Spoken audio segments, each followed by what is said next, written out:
Good afternoon, everyone, and welcome to Tel Cockerel. It is Thursday, the 17th of October, and as we all know, the Premier League is back at the weekend. No more international football. And to share these thoughts with me today, I have two lovely people at the moment. Should have been three, but only two have arrived. And the person that was late was me. I was taking work calls right up until the point. So we have the Queen. Yes. And a fellow member of the Spurs Diehards TTID crew in Adrian. Go on, Adrian. Good afternoon, Ellie. How are you? I'll start with you. How are you, Ellie? I'm all right. I've got my chocolate, I've got my drink, and I've got my cat. Two cats actually followed me up, as they do. And I'm looking forward to this, beating the spammers and getting back on the track of winning. Come on, you Spurs. And Adrian, how are you, sir, today? I'm as fit as a butcher's dog, mate. Fine. I'm absolutely fine. Looking forward to going to the game Saturday, early morning. I'm meeting Brad Matthews. I don't know anyone else wants to meet up. They can. Yeah. I just realised that we haven't got a Saturday game for a long time. And what I should have tried to get tickets for this West Ham game, because Saturday is an easier day for me to get to games than Sunday. But now, from now on in till the end of the year, it looks like we're just playing Sundays again because of our involvement in other competitions. Unless you get a ticket for the Caribou Cup on the 30th, but that's a Wednesday night. Yeah, no, to the weeks and the Sundays are bad because you haven't got the best transport in the world on a Sunday, so you'll be risking it. And do you know what? Because of work, it's absolutely slipped my mind. So anyway, well, I think we've got one Sunday game at 7 o'clock in the evening. I just think that's mental. Really? 7 o'clock. When people got work next day and all that, what is that all about? 7 o'clock in the evening. I know. It might be November. I'm not sure. I know. Because I put all our. I do it monthly on our site. So what I do is I'll do a month at a time and put all the pre-match and post-match videos up for the complete month, so people know what we've got coming this month, so the admins know. All right, so let's say hello to a few people. So you've got David Clark's here. Said, hope everyone is well in the chat. Good afternoon, David Clark from Leicester. Mr. Leicester. We've got Adrian, who was already popping off in the chat before he came on, saying hi to David. Daniel Coys with his usual big up. So big up to you, Daniel. How are you this afternoon, mate? I hope you're well. Alan Rakdos, madness. Alan says, hi, David and Adrian. Doing well. Hope you both are too. Hola, José, mi amigo, ¿cómo estás? Yo estoy bien y tranquilo. That's me for today. I'm fine. I find that too sexy now. I can't relax for the rest of the day now. I'm fine and tranquil, is what I said. And then you've got who else have you got saying hello? It sounded like come to bed. You've got Johnny. Didn't take long, did it? It didn't take long.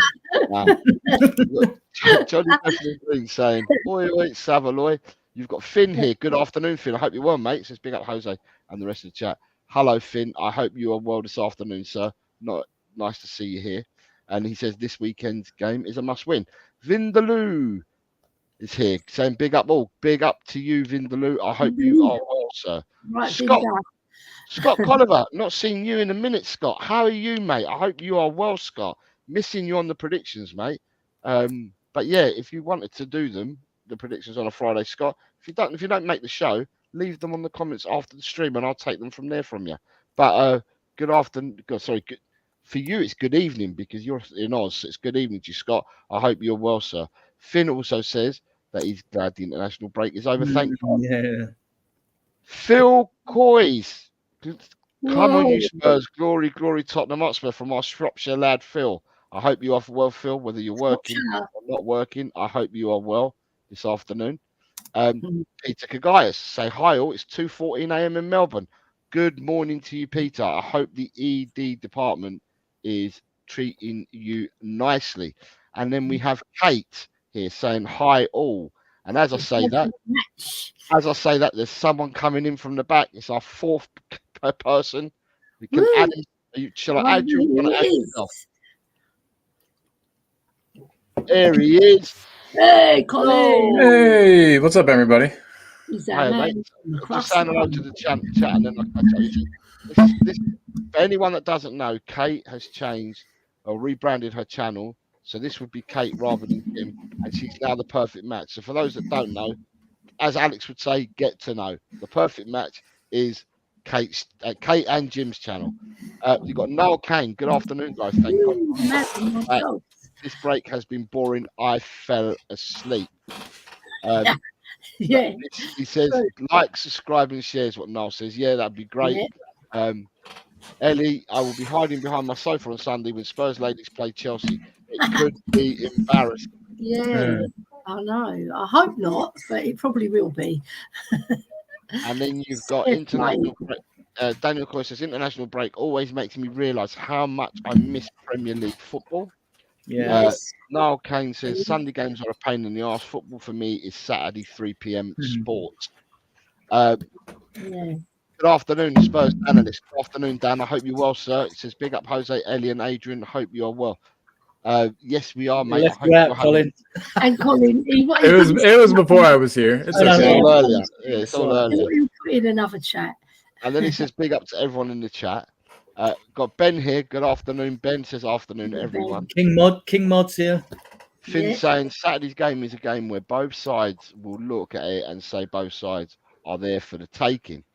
Niall saying, hi, perfect match. Is it Jimbo or Kate the perfect match? It's both. Yes. I know what you're saying. It's probably Kate. Probably Kate that's typing, but it's both Jim and Kate there now. You've got people saying, like, you've got Paul G here, says, good afternoon, Jose and gang. Come on, you Spurs. Niall wants to know, is anyone watching Big Brother that's on ITV too? I haven't been, no. Not me.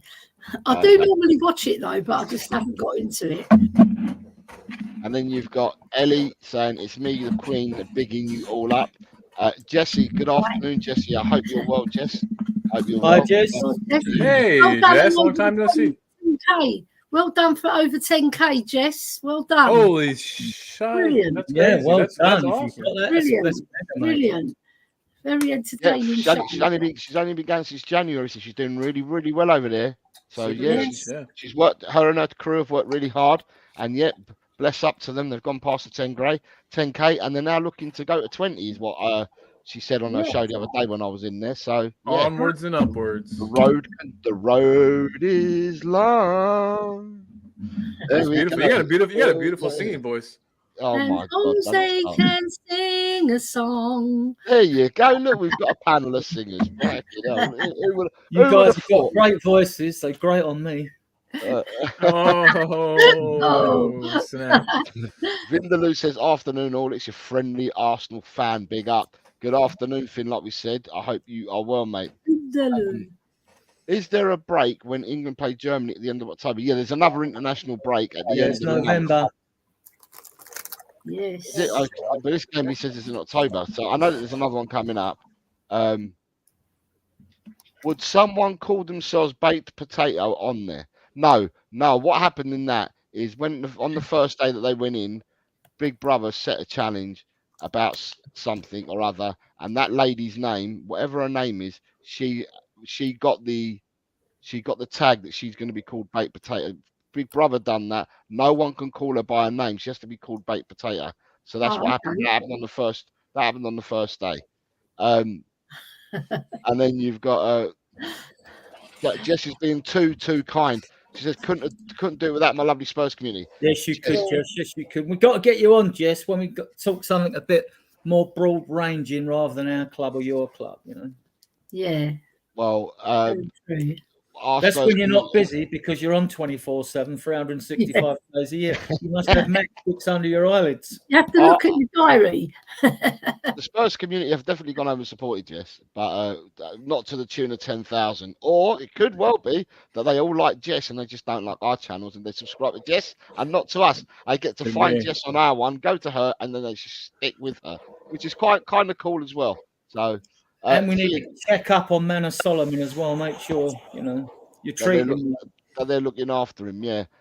Finn Ripper says, I'm worried about West Ham's forward line. They could rip us apart on the counter if they are patient enough.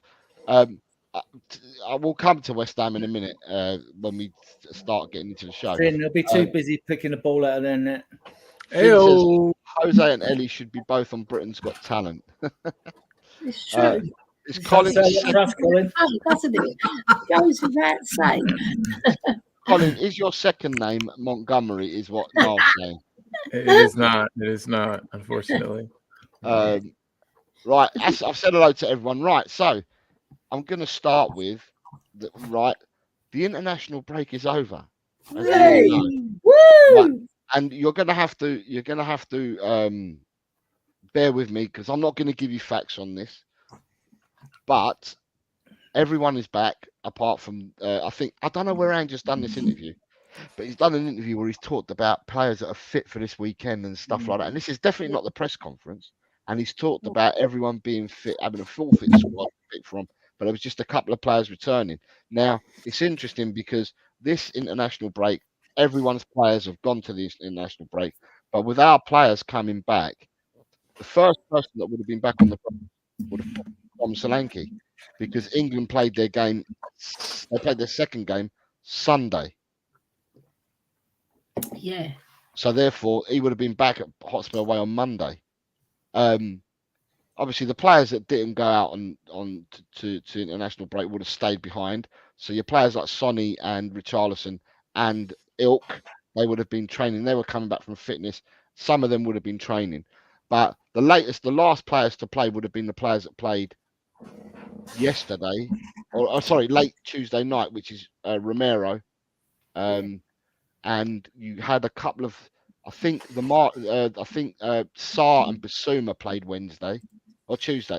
Wednesday, they played their game quite late as well. So they're probably the players. But everyone else has come back. Even the under 21s, people that played for the under 18s, and all that, they're all back as well. So going back to the international break, is there any highlights from the international break that you're aware of? Any of the three of you? Yeah, Greece winning against England. Come on, the Greeks. I had to get that one in for the Greeks. What's that got to do with Tottenham? I don't care. I care about Tottenham, but I just had to get that one in. Right. So as far as I'm aware, rolling it off the top of my head, is Vicario made his first competitive start, I think, for Italy. Yeah, he did. In a 4-1 victory. That's And good, isn't it? apparently they won 4-1. I haven't seen it. Has anyone seen their goal yet? Whoever played against Italy, has anyone seen their goal? No. I've not. No. Okay, report. I heard a few people saying that. I heard a few people saying that it was Vicario's fault, the goal. Yeah. I believe it. I can believe it. They the goalie, didn't they? I said it was Whatever from a corner. The goalie does, it's always the goalie's fault. If it was from a corner, yeah. They said it's from a corner. Then probably was his fault. It was from a corner, yeah. He's not very good on corners, has he? He's not had a good track record with us. Oh, it's not good for us then, is it, guys? If going forward, we're playing against teams and we're just like, oh my God, it's our goalkeeper again. Audio Artisan. I ain't seen Audio Artisan here for a while, and he's obviously watching this on Adrian's, and he's saying Vicario was flapping proper. And Vindaloo says Vicario was at fault, unfortunately. See, I'd read about this. I've not seen it. So I know that Doggy played as a second half sub in the first game, but I don't think he got minutes in the second game. He got an assist. In the first game he got an assist. Dragutin had a stormer for Romania. Did Romania play twice? Because I know that he scored a goal and they won 3-0 in the first. Yeah, he scored a header. Game. Yeah, it was a nice goal too. Nice back post header. Nice. Right, because someone told me what happened with Romero then, because Romero's gone out to Argentina or wherever they've gone to play in South America, and he didn't play in the first game at all. Wasn't even on the subs bench. Was he suspended? Yes. So he was suspended, right? So for me, right, last night or the night before, they won 6-0 in their second match, right? And they started with him and Otamendi at the back. Otamendi came off in the 75th minute and was replaced by Lisandro Martinez, and Romero played the whole game. Now you're playing against a lesser team in South America. Bolivia. Yeah, but they're a lesser team. They beat them 6-0, so they're a lesser team. Why the hell do you need Romero? Why did Romero? So what I'm trying to understand is why did Romero fly halfway around the world to only be involved in one game against a lesser team. They could have given him the night off, couldn't they, surely, and not called him up. Yeah. That's He not how played it very well, but then they've won 6-0, so he got rave reviews anyway. So I don't know if that was for specific tackles, clearances, or whatever. I don't know what it's for. But So right, so at the end of the day, everyone's back. Bergvall, we know, came back early.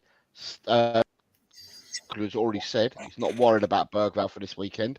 He says that Bergvall will be up for selection. So it's good that the precaution was that he came back to the club rather than stayed out with Sweden. So, you know, at the end of the day, as far as I'm aware, from what Postecoglou has said so far, we have a clean, barring the 3 players, the last couple, he called them couple of players that were still to return or that were on their way back. Postecoglou said that the only player that he thinks that may not be available for this weekend's game is Odebert. Other than that, we have a full squad to select from. So that's good. Can't beat that. What do you guys think of that? I mean, obviously, I'm looking forward to his presser tomorrow, but that's the early indication of what he's been saying. So what are your thoughts about that for West Ham? As long as they all perform to what they can perform, I'll be happy, because having your best 11 start is a bonus, isn't it, at the end of the day? So they just have to keep their level of performance up. Against Brighton, they were really brilliant in the first half, and the second half they fell off the wagon, and it was just like the shambles in the second half. So I'm hoping that they keep their 2 performances, the first and the second half, up to a level that we know they can all reach, because we've seen it against Man United. Bearing in mind Man United aren't that good at the moment, we still played very, very well.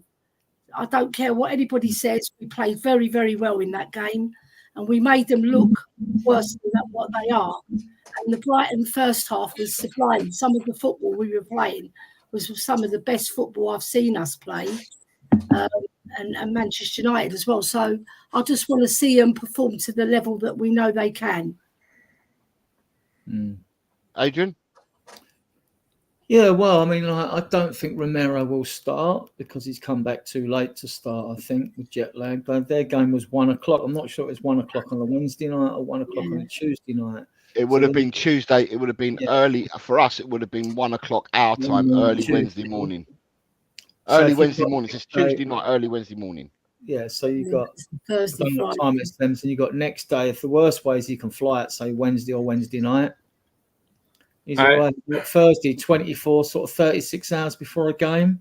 No, but if his game was at 1 o'clock in the morning, early hours of Wednesday, then later on in that morning he would have flown back. Do you see what I mean? So they don't hang around after the game for too long. 13-hour flight.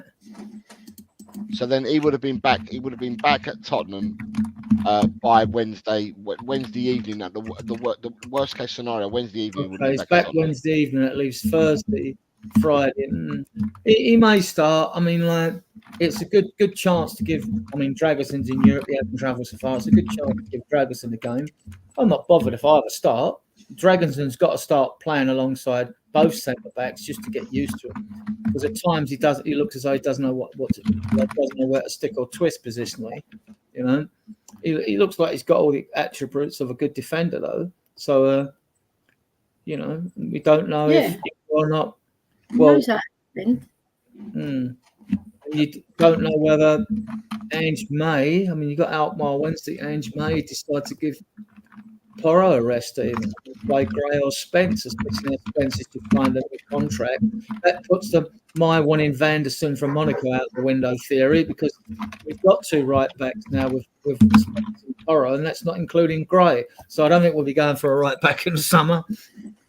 We want a left back, but we're going off track a little bit.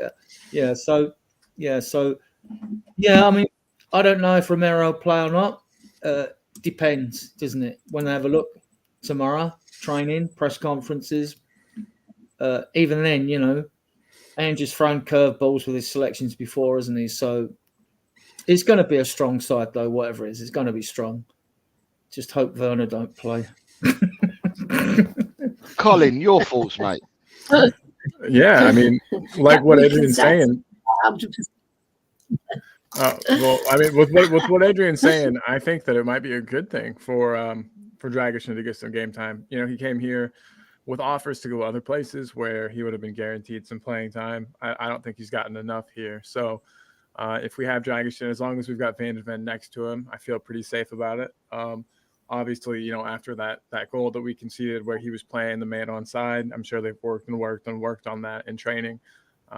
And yeah, I feel totally comfortable. You know, Romero has had his lapses. We'll just say lapses in judgment where, you know, some goals have been conceded that you could point a finger at him if you wanted to. You could point a finger at a lot of people, honestly. But yeah, I think Romero needs to sit anyways. So yeah, let's have Dragic start. And but yeah, I'm excited to see what everyone else has got to offer. I'm excited to see if Sonny starts. I'm excited to see. I'm of the opinion that Sonny should be an impact sub, but I know that not many teams have their captain not start. You know, and I'm well aware of that. So we probably will see Sonny start if he's fit.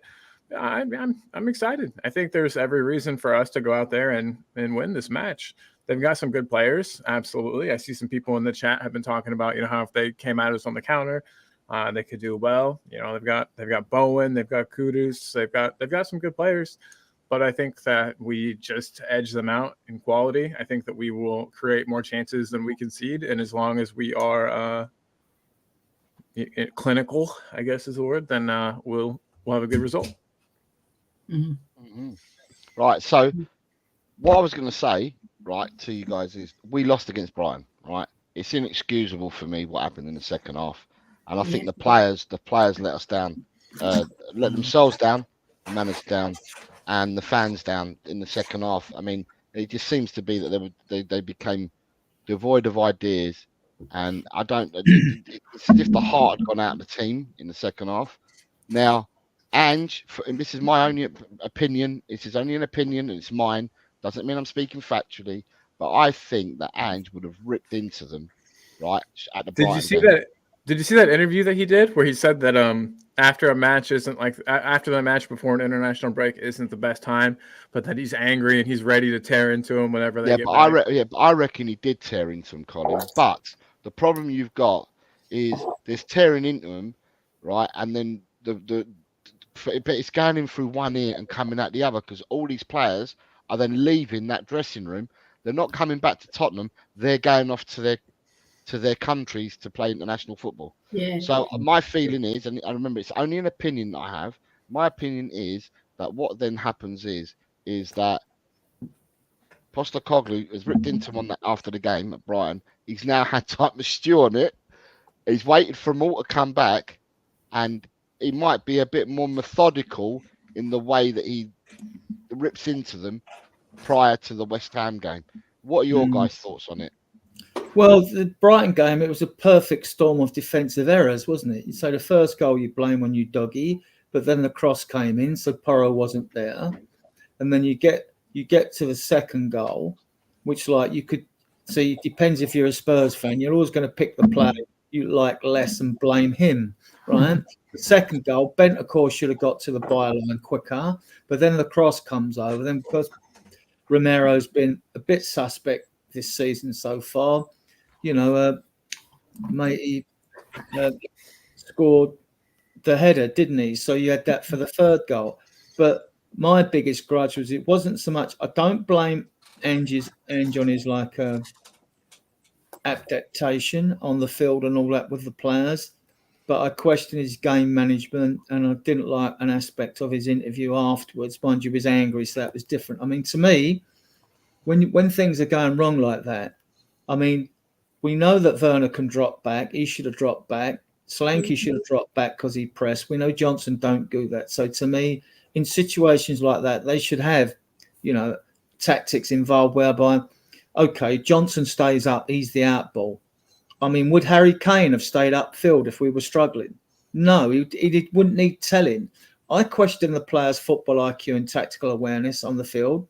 It's like players are taught so robotically in the UK with their coaches now that they don't simply have to think for themselves when things aren't going well.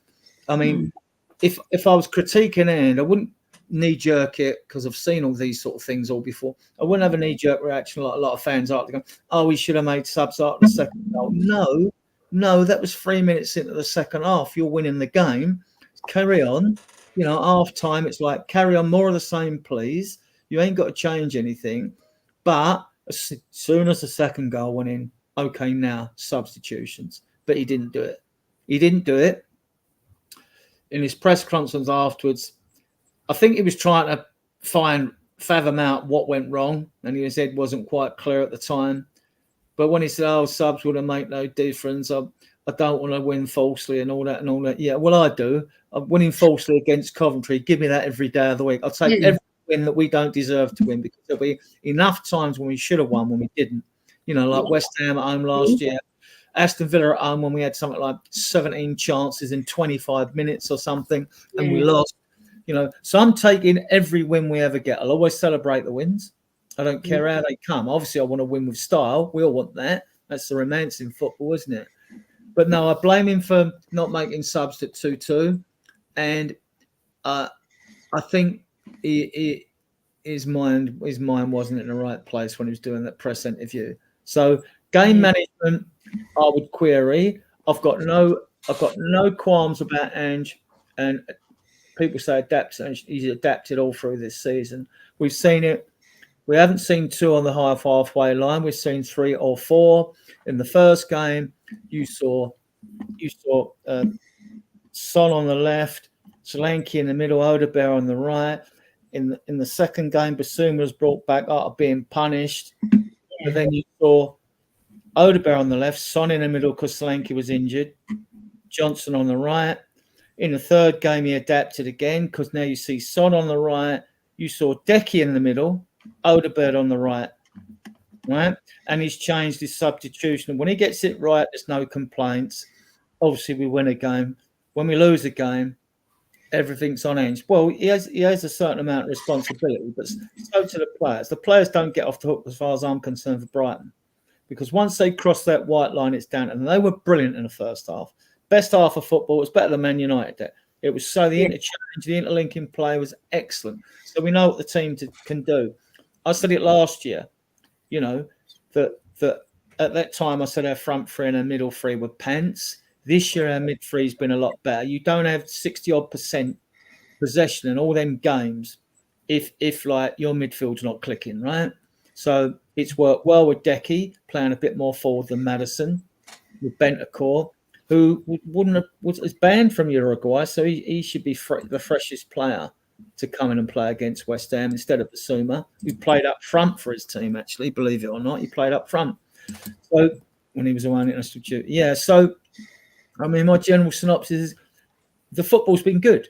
Apart from Coventry and that second half against Brighton, football's actually been good. We haven't got the points we should have, so fans will moan about that. But that's not because the football was not good or Ange hasn't adapted. Now, we can critique him on his subs. Yeah, I'm there. And I can critique him on his press interviews, press conference. Yeah, I'm there with that. But apart from that, I'm happy with the man. And I'm Ange all in for this season anyway, because he's in his second season and we still got holes to fill in the squad. Even the beginning of the season, this zone we short at left back because you doggy, I'd have hooked him if he had someone else. But even Davis wasn't on the bench. You know, so like I would have hooked him, but because he was awful. And I thought he was getting his mojo back against Man United because he hasn't had a proper pre-season for injury and all that. We know he's a talent, right? But the problem with the squad is that even against Ferencváros, we had something like an 18-year-old, a 19-year-old, and a 20-year-old, and a 22-year-old a hand in one of the goals. And we've brought non-oven ready players in who look talented, like Bergvall, Gray, into the squad, but we're still developing other players, young players in the squad like Johnson, Udogie, Sarr, VDV. They're still developing as well. So now you've put more players in that are not oven ready. So I'm not knocking Ange for this. I'm giving him this season. I want to see what happens in January. We definitely need a left back and a left centre back if we're not going to give either Ashley Phillips, Dorrington looks good on left. He's very good. Dorrington. I like both of them, but Vuskovic has been smashing it. So, but he's only 17, so he's probably going on loan again anyway. Age don't matter. But let me just catch up with the chat because Adrian, I asked you a question about the Brighton to now, and you've told me about everything else. Well, it's pertinent, isn't it? Because if people are going to criticise Ange for the Brighton game, let's get it in the right perspective of the review of the season, what you've seen. I just want to be fair to him, even though I critique him. I want to be fair and balanced, you know. Yeah, so what I'm going to do, let me just catch up with the chat before I go to you, Ellie. Sorry. Good afternoon, Bossman Jose, Junior, Interim Colin, Queen Ellie Burglar, Benson Corverna, and Mr. Adrian. Hope you're all well and healthy. Good afternoon, Shemtam. That was a mouthful. Good afternoon, Harry Hasbur. Says people forget they beat us 1-0 last season. The same fixture. They seem more open under their new manager, though. Mark Taylor, who's over on your channel, says, afternoon, everyone. Mark, come over on mine and come and say hello on mine if you want. Because they beat us 2-1 last season, not 1-0 at our grand. I got Spurs down and it says, guys, I will have to come on the show sometime. It would be lovely to meet you. Yeah, you and Nige, both of you. So yeah, if we can get in contact, we can make that happen. The easiest way to catch me is on Shitter. Although I don't really use it much. I just use it for setting up shows and that. But that's the easiest way to get hold of me. Audio Artisan, who I said earlier, said afternoon chaps in chat. Good afternoon. Nice to see you. It's been a while, Audio. We've got a question that Alan's asked. I've saved. Greece 4 wins on the trot. The new manager is cooking, says Hasper.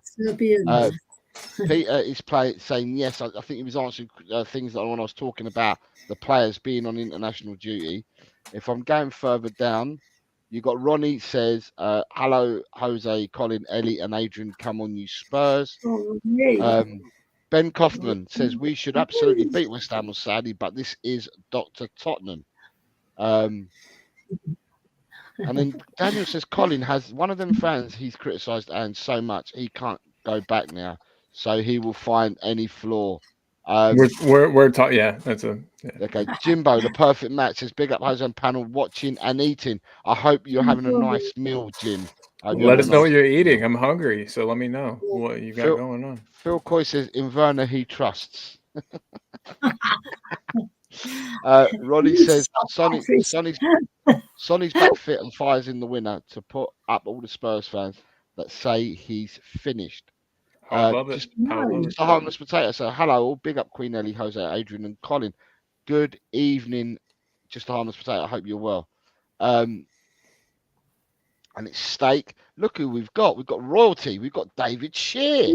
Good morning. It says morning, Jose, Ellie, Colin, and Adrian. It's morning for David. It's our afternoon, early evening. But I know what you meant, David. I hope you are well, sir. AJ is here saying, big up gang, Jose, Ellie, Adrian, and of course, Colin. And then you've got, I saw him come in, Spurs GCTV, but I've only caught him down here. But he said hello. So good afternoon, Graham. I hope you're well. Graham, what's up, buddy? Ronnie says, hope Ange picks Vicario, Porro, Radu, VDV, Spence, Biss, Kulu, Madders, Son Solanke, Johnson. I'm not sure. I still think that with that lineup you got, what's he got? Porro, Radu. I think well we can go. We'll talk about the lineup after. We'll go back to that, Ronnie. David Clark says Bruce Spence has earned his squad place because he signed a contract extension to 2028, which we will talk about. James, who loves Spurs, says smash the lights. James, it's been a while. Have not seen you, sir. I hope you are well. Are you still holidaying around the world? Because all I ever see is pictures of you on a beach. So is it that you live abroad now, or are you just holidaying everywhere? I think he's just traveling. Yeah, I hope he's well. Enjoy your travel. Dan Coy says, I admit I criticise Ange a lot, but I don't sit there and put all this club shit times on his back. Who else we got here? Right, Peter saying hello to a brother from down under. Let me have a look. Tom81 says, not having Postecoglou, end of story. So Tom is not for Postecoglou. Yeah, I had a bit of a banter with Tom today. Drula says, afternoon, Jose, Auntie Ellie, Cole, Adrian, and the Cockerel crew. Good afternoon, Drula. Then we have Finn says second half against Brighton was a shambles from both players and management. Who else we got? Vindaloo's asked us a question, so I've put that aside as well. So there's 2 questions that we've been asked. We've got people saying hello to each other. Mm. Sorry, let me just go up one. Hotspur saying this is partly due to the fact we have so many young players. So there's obviously something I missed. Okay.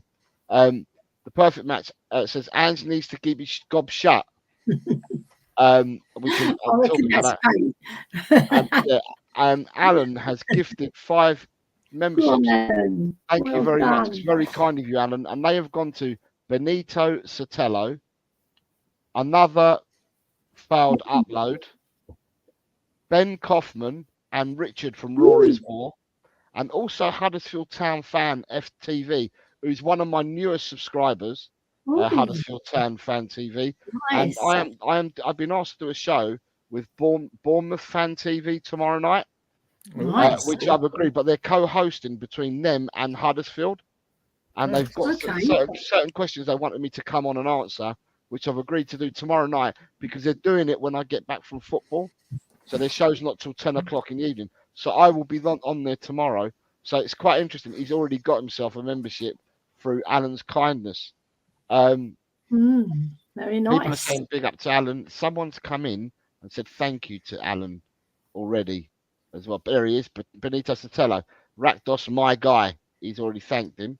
So Benito, we've already worked out that Benito's out in America, as is Alan. It's a nice place to be. Yes, yeah. and we've got one on the bench. Well, we've got one here and a few on the bench that are North American. Spurs Dan is saying, please make sure you smash the like button. That'd be nice. James says, nice, Daniel. Got a couple of days off as well. Time to play some FC. Kate says, Ange made mistakes in the Brighton game. He should have shut up shop in the second half. That was inexcusable to lose like we did. Yeah. And then we've got Angus is here as well. Angus says, hola, buenos dias a todos. Come on, you gooners. Good afternoon or buenas tardes to you, Angus. I hope you're well. Right, I'm just trying to see before we carry on. James Flower says, evening all. Good evening, James, sir. I hope you are well. And then you've got Nigel, who I spoke about earlier. Big up, Jose and panel. Much love to you all. Big up the chat. We will beat West Ham Saturday. I have no doubt about that. Come on, you Spurs. Let me have a look. We've got. Right, Ben says got a jump. Catch you all later. Thank you very much, Ben. Take care. Be good, Ben. He says back in England now, lovely weather. Back at work now, nothing so exciting. Then you've got Daniel Cross says when people say I want this player, we could actually do with it being realistic. Zubimendi, if he became available, would have Barca and Madrid after him, and Arsenal, Liverpool, and City. We got Phil Coyes is on one today because he's still on that Werner train. He says Werner in. You have got Eugene saying hi everyone, big up. Levy out. Ian Ferguson is here saying afternoon. Oh, good afternoon, Ian. It's been a while. I hope you are well. Robbie, Lily White Lane. Afternoon, all the panel and in the chat. Good afternoon, Robbie. I hope you are well. So, I'm going to go to Colin next. Colin, what were we talking about when we was talking about West Ham? Sorry, the Brighton game. What would have happened between the Brighton game and now? What are your thoughts on Ange and what would happen from then till now? Well, he's obviously going to have a talk with some of his players. I don't think Ange is going to change much in the way that he does anything. We can all want the change, and we can all say that we would. He gone. What happened there? I don't know. Is it Ange? Ange has put a plug on him. Ange has made him go mad, isn't it? He's Right, so Ellie, we'll let you go. Go on, you go. Yeah, I just very disappointed in that second half because the first half we were popping it around, we were looking fabulous, the best I've ever seen us play under Ange by far, and we was intense as well. Like the intensity of our play, the intensity of our press was on point. Everything was going for us. And then the second half, it was like chalk and cheese. It was like the players thought they had it won, and they just took their foot off the gas, but not just took their foot off the gas. They took the eye off the other players who they should be marking. And then like individual errors occurred, which do happen in football. We all know this. But if you're focused and you're diligent with the way you're playing, these things don't happen. And I always say defence starts from the front, and our press wasn't half as good as in the first half, and we let them sort of walk through. Matoma was having Porro on toast. Yeah. In Porro's defence, he didn't have any help from any of his teammates to double bank to stop Matoma putting those beautiful, sublime balls through. And we just fell off the wagon. And it was like, I blame Ange as well, because he should have reacted quicker. Even when that first goal went in, you could see we were slacking, right? Maybe he should have made a couple of changes then, right? It might have made the difference to shore up that midfield, because Bentancur, we know he tires around 50 to 60 minutes. He starts losing his legs and he can't do everything that he used to do over the 90-minute period. So you could plainly see that. So that should have been one substitution, with Sarr and Basuma coming on at that 2-1 point. That's where I disagree a little bit with Adrian. I think 2-2 was too late, because they got the initiative already, because they were popping the ball around. They were winning the second balls. They were just making toast of us on the wings, both wings, mainly on Matoma's side. And we just capitulated completely. And it was such an embarrassing performance. It's probably worse than the Dynamo Zagreb one. And that was pretty poor, because their manager was in jail as well. So at least their manager was on the touchline. And all the news afterwards, he was a 31-year-old man outdoing our manager. But I don't think it was that. I think it's the players. They outdid themselves, because they just left every gap that you could leave for Brighton to exploit. And it was a shambles. It really was a shambles. And it was so embarrassing, because then we have to face all the Arsenal banter, all the West Ham, the Chelsea. They're getting at us on big shows as well. And there's nothing you can come back with to defend that second half performance. It was from the manager to the players to everything went wrong.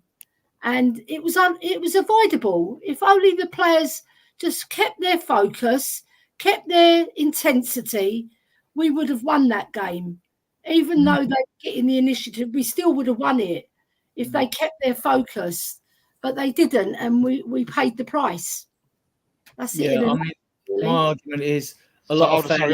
Sorry, before you carry on, but Ellie, what do you think anything happened after the Brighton game with Ange? Or do you think that nothing happened and Ange is now going to pick up now they've all got back from international duty? Because that's what I was really looking at, because I had an opinion about what I thought might have happened. So I was asking you guys, what are your thoughts on it? I think he's going to give them a bollocking now. So you don't think he got it? You don't I think he was very cool, calm, and collected off, because he was in the presser. He was saying all sorts of really bad things, really. Like we don't want to lose. We don't want to get points ugly, and whatever he said about not deserving it. No, I don't care if we deserve it or not. If you get the win, you get the win. That's how great. Did we deserve the win against Coventry? No, but we got it. No, we won ugly, very ugly in that game. We were so ugly.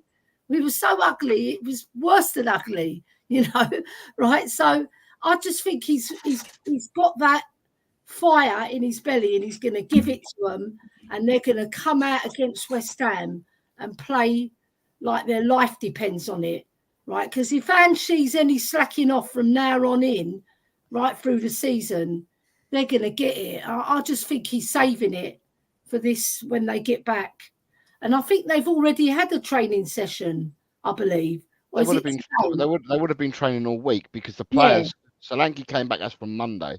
So Yeah. players would have trained. Some of them would have I trained. mean, last as a group, they would have been training. As a group, they would have started training earlier on this week. Yeah. Colin, what are your thoughts? Put it that way. Yeah, We'll Colin, we'll see if I freeze up this time. Sorry about that before. That's all right. We had to let Ellie jump in because you started talking about Ange and then we went boop. Yeah. And then someone was looking for the quarters to stick in the meter. I found some. So we're good. But yeah, I mean, I don't know. I have a hard time. I don't think Ange said much after the game. He seems kind of like the you know how when your parents are mad at you, sometimes they're quiet, and that's even worse than when they're yelling at you. I don't think he spoke to anybody hardly at all after that match. I think he was quiet. I think they all knew what they had done. You know, I think they were all upset probably, or should have been. Hopefully they were. And I think that he would have taken the time. I think we'll take the time to address it now that everybody's back. And I mean, and I'm kind of going off what he said, but I'm also going off of just how he acts, how he seems to act. He's not a super fiery type of guy. You don't see him on the touchline pulling a Conte or even a Arteta, you know, like screaming at the players. So I think he was probably pretty quiet after the match, upset like the players should have been. And then hopefully he is really, really, really getting into them now and letting them know exactly how he feels, exactly what they did wrong, and exactly what they need to do different. Fair enough. I hope he's getting them to do 100 press ups. You've got David Clark's. Interesting because there's a couple of things that we can talk about before we talk about West Ham as well. By the way, thought I'd just give you the no on Amanda Staley. She is only worth 130 million, so she's not buying Spurs. Maybe Barnet. Nigel Pure Coys, Nigel said it a few times now, but that for that second half performance against Brighton could be a blessing going forward. Hoping so anyway. Big then you've got Alan is saying that I want to be worth 130 million pounds. What are we all? Shemtan for you, Colin says. I think after the game, he says, can junior interim Colin grow his beard back? Because I don't recognise him until he speaks. He looks like a junior intern now. It takes time. It's on its way. David Clark says she was shown the door at Newcastle when she got into a power struggle, but came out on the losing side. Paul Brown, good evening, Paul. I hope you're well. Says good evening, all chat. Hopefully all is well. Time for football therapy. Come on, you Spurs. You got Nick's here. Roundtable Talk says, okay, my electricity went down for a second. Let's try this again. Marnin Yal. Eugene says Amanda's deal is collapsing. She is looking at bankruptcy. AJ is coming in with Dom Solanke. And you've got Daniel says, I'll admit though, when you've got a 32-year-old manager being reactive to the game in situations and a manager nearly double his age and experience does hardly anything. Sorry, Ellie. It's not a good look. Why is he addressing that to me? I'm not supporting Ange. I know. Vindaloo says if meet a West Ham fan, ask him why do the Hammers fans plant potatoes around the pitch so they have something to lift at the end of the season. Eugene says Ange has been a hypocrite, trying to build a winning mentality whilst telling us we weren't competitive, so we didn't deserve to get a result. David saying Amanda Staley has no credibility around the business community. I think she should be talking directly to investors and not the person who is not credible. Just a harmless potato saying Romero is not on Real Madrid's shortlist anymore. No, I doubt it. I highly doubt it. Yeah. Cy Dancers here. Hi everyone. Good afternoon, Cy. I hope you're well. I hope you're feeling better. Because I think you were poorly the last time I saw you a couple of weeks ago. I think it was you. And if so, I hope that you're on the men's side. Lord Rodney Trotter, good evening to you, sir. Says only 130 million. That barely heats your swimming pool twice a week. And Daniel Coy says, so Colin, mate, I don't agree with that, mate. If he was to over emotional at the time to rip into the players straight after the game, why has he then gone in an interview over emotional and talked crap? Anyway, Sorry. Great question. No, good question too. Going back. Yeah, he's all good now. So it was you. I'm glad to hear that you're all better now, Si. God bless you, mate. By the way, I've got 7 brothers who talk crap as well. So, Adrian, I'm going to segue away. He's not the only Greek. I'm going to segue away from the and I'm going to start with Colin. I was going to start with Adrian, but Colin's always going last, so people might cover everything. Just segueing away. Amanda Stavely, credible, not credible? Colin, what are your thoughts? Is there any truth in this, like takeover bananas or not? Has he frozen again? He's frozen again. Look at the face on that. That's one. Someone's got a photograph that. Clip that. That is superb. I've got to take a picture of that. Oh, that is brilliant. Oh my God. It looks like he crapped himself when I asked him the question. Eric, is he? Oh, it's gone. Yeah, I'm back. My internet's being a turd today. Oh, Sorry about that. No. Did you get the photograph, Ellie? No. I tried to make a funny face. I tried. I hope You went like that. We got yeah, that's what you did, something like that. So credible, not credible? Is there anything in it? Not in it? What do you think? Are we talking? Sorry, the very Amanda beginning you cut Stavely. off. So I was believing it until I heard the whole like Eddie Howe thing. The Eddie Howe bit is what really leads me to believe there's not a whole lot in it, because what would a minority shareholder or a minority, stakeholder in the club, what would they get to say about who is or isn't manager, especially when we've got a manager that's got 3 years or whatever left on his contract? Seems odd to me, but I do believe that she's probably interested. I do believe that she's probably working with people to raise funds, because that's what she's good at. So I believe parts of it, but not other parts. But yeah, I mean, I think that she's definitely looking to snap up some of those shares that Joe Louis, his family owns now. I don't think Levy's getting rid of any of his, but I think that Joe Louis's family might be okay to sell some of theirs.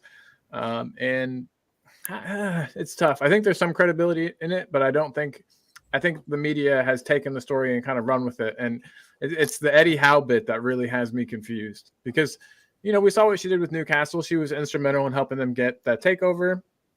And so if Spurs are at all looking to sell, she could definitely maybe help facilitate that. But yeah, the whole wanting to say Eddie Howe as manager and that all seems like a load of crap to me. But yeah, and I don't know how I feel about it, honestly, guys. She did have a pretty good connection with the fans in Newcastle, it seems like. So there's that. So she might at least be kind of a more of a face to the team, because Daniel Levy, sits up in his box and doesn't really interact with the fans at all. So it would be nice to have somebody involved in the ownership that did, have some kind of a relationship with the fans. But didn't the Eddie Howe thing kind of throw you guys off too? It's like, why? What power would she have to do that? We've got a manager on a long-term contract. Yeah, I just thought that was weird. But maybe that was all paper talk and there was nothing to it. Not sure. But what about Adrian? What are your thoughts on it? You skeptical? Well, you've about got to it, look or at the reason why the club want a minority shareholder or someone to buy a minority stake. I mean, if you look at it logically, it's because they don't want to borrow any money to complete the hotel and do the women's training ground, and maybe stick a couple of NFL pitches over there. Who knows? I mean, you got 16 full-size pitches and a completely indoor pitch at the Hotspur Way. I mean, the facilities there are just world class, and like a massive curved hotel there, which is like blends in with the environment. It's not like 8 stories high; it's very low, low stories, like probably just 2 stories high in a crescent shape, So, no, I think that they just want money to complete the projects. Anything left over might be used to reduce the debt. Don't see it being spent on players. But if you reduce the debt, then you're allowed to spend more money under whatever rules we're under, whether we're under squad cost ratio now, or we're still transitioning from financial fair play or profit sustainability rules, We'll all be glad when all them acronyms are gone anyway. I'm sure we will, But no, and she's not going to have a say, is she? I mean, you've got Scott Munn, who's chief football officer, and you've got Joanne Lang, who's director of football. if a new manager comes in, that's their job. That's Scott Munn's job. There's no way you can undermine Scott Munn. If you're Amanda Staveley, you might make suggestions to the board, but it'd be down to Scott. Scott Munn's the main person. That's what he's brought in for. He did all that with Citigroup, didn't he? He was doing all that before the recruitment. And then Johan Lang's, once they've profiled the manager who want, Johan Lang will probably, and together they will go out and look for suitable candidates if and when that happens. We know Ange won't be at the club forever. I hope it's more than 4 years, because then we know we've won something, But no, I mean, Anne Van Dis, this is all paper talk. Two of our other companies or one of the others, they've had litigation. They might have deliberately let them go bankrupt and all that, because of this reasons or whatever. But no, if she's worth that amount of money, she'll have fingers in lots of pies and lots of companies. So she's not going to have any say whatsoever. And Levy's never going to relinquish total control, even though he's obviously given Scott Munn a mandate and a certain amount of a budget to work with, So we'll see how this pans out. We will get investors. I wouldn't be surprised if it's more than one. I wouldn't be surprised if it's Amanda Staveley and some American investment as well, because this Staveley that goes ahead, it just strengthens Levy's tenure on the club, because then if he was talking a future sale of the whole club later on, it complicates the sales. And for this deal to go through, it's got to be put to the 30,000 minority shareholders as well. It has to go through them as well. Now, imagine you've got Staveley, and then you bring... I would actually prefer an American investor, because we got them strong connections with NFL. I would prefer if it was only one investor to be an American investor. I've got my reason for not wanting Arabs, which are political, but we won't go into that. So there is that. I don't want Saudi owners and whatever, but my reasons are political, so we'll leave it there. Yeah. Ali, what are your thoughts on Amanda Staveley? Truth in it, not truth in it? Where do you stand on it all? I don't know really much about the lady, but as long as she comes in and's got a vision to try and influence the ones that are losing us loads of things. We haven't won anything, have we? So a new investor who's got connections could be good for the club. I hope that she's got the right intentions. Like Adrian said, she's not going to have much say, because it's going to be a minority share, but she can still speak up on things when there's meetings. And if she's got a good vision for the club and the way the club's going to be directed, and tries something new with the new investors, hopefully it will be good for the long run, not just the short run, because we know we've been starved of success under this current leadership, right? So it's not for the want of trying, though, because we've made 6 finals and won 1, and we've had countless semi-finals. So we haven't been that far off being successful in terms of getting ourselves over the line. So we just got to push a little bit extra to get those spots filled and the squad filled in stronger. And I hope she can maybe put that as the first thing we look at, is strengthening our squad so that we can compete with the best. Okay? Because we have had very, very brilliant players come through our club while Levy's been in charge, and we've only got 1 cup over the line. So it's a big failure in that respect. So I can't see her doing any worse if she brings new investors in, right? So I just hope that she's got the right intentions, and the money's not important in one respect, because we see in other clubs they've wasted so much money and they haven't got success. The one club that has is Manchester City. You've seen it over the last 10 years, 15 years, whatever they've done. They've dominated. So I just hope we are from now on, we're serious, and we actually invest in the squad and make ourselves strong. And I hope this lady can maybe make some inroads in that respect. I doubt that will happen, though. Just to add, the clue's in the word investor. they're investing in the club to make money. They're not investing in the club, and they're not going to invest in the club and then like throw 500 mil at the club to buy players. That is not going to happen. What they see when these organisations or conglomerates are washed with cash, they don't know what to do with it. They want to put their money somewhere where they get more interest than they do in a bank, you know, or shares even on the market. So their idea is putting the money in. Now, Levy and Co would have seen their shares grow exponentially since they took over the club over 20 years ago. Now, the value of the club will still go up when they build the hotel and do the training ground, right? And then what happens in the area, as Tottenham becomes gentrified, the land value goes up. So their investment will grow. It probably won't grow as fast as what Levy and Enix has, you know, since they came in. But then they've been in there 20 odd years. But it will grow and gain it. But she's an investor. They've got no intention. Their only intention is making money and seeing their investment grow. There's no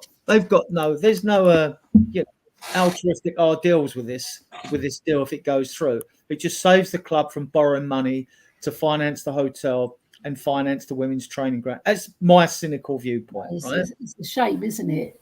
It's a shame that our club's gone that way. But the positive I see in this, right? I do see one positive, right? Only one, and that is because of the rules as they stand, you're allowed to invest 80-85% of your money after you take all your revenue streams in, which was 550 million. Now, we did owe 308 on outstanding agencies, transfer fees, etc. Well, 20% of that should have gone because that has to be amortized over 5 years. So now you're down, if we say it was 300 mil, you're down to 240 mil you owe on that. If there's money left over and you reduce that 240 mil, that means when you take what's left off your total revenue streams, then you're able to spend more money on transfers. But whether Spurs would spend more money on transfers is another thing, isn't it? You would be able to spend more because that's how it works. It works your total football related income against your football related expenditure, which doesn't include investment in training fields, hotels, or money on the stadium. That's separate. You can spend as much as you like in those areas, right? But so it would. But I don't see. This isn't like, you know, this isn't something that gets me greatly excited. This deal doesn't get me excited. Sorry. Right. So since we've been talking, you've got Leo's popped in. Says, "Hey homies, much love," and then he says, "Big up homies" in the chat. You have Paul Brown says, "Ari Brighton players' responses to the second half absolutely pathetic. Angie's response at the end totally ludicrous. Reckon the whole squad will be getting told off before the weekend." Mr. Sava is about. He's got some emojis there, laughing emojis.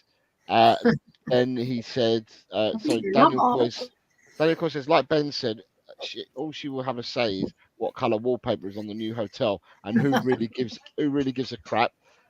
We've got a good afternoon from Sava to the four of us. I'm trying to. He also says that he would love Stavely in the number 6 role. Got a good head of hair. Yeah, Rodney says, "Lord, I've heard she's good at trapping balls." Sava strangely fancies her. And then he says, Sava, "Ellie, you need to get new glasses." He says, "Ellie, we need a new hot-headed Greek owner." Yeah, like me. If I had 3 billion or 4 billion, whatever they want, I'd buy Spurs in a shot. I would, and we'd win everything. We'd be the Man City. I'm telling you.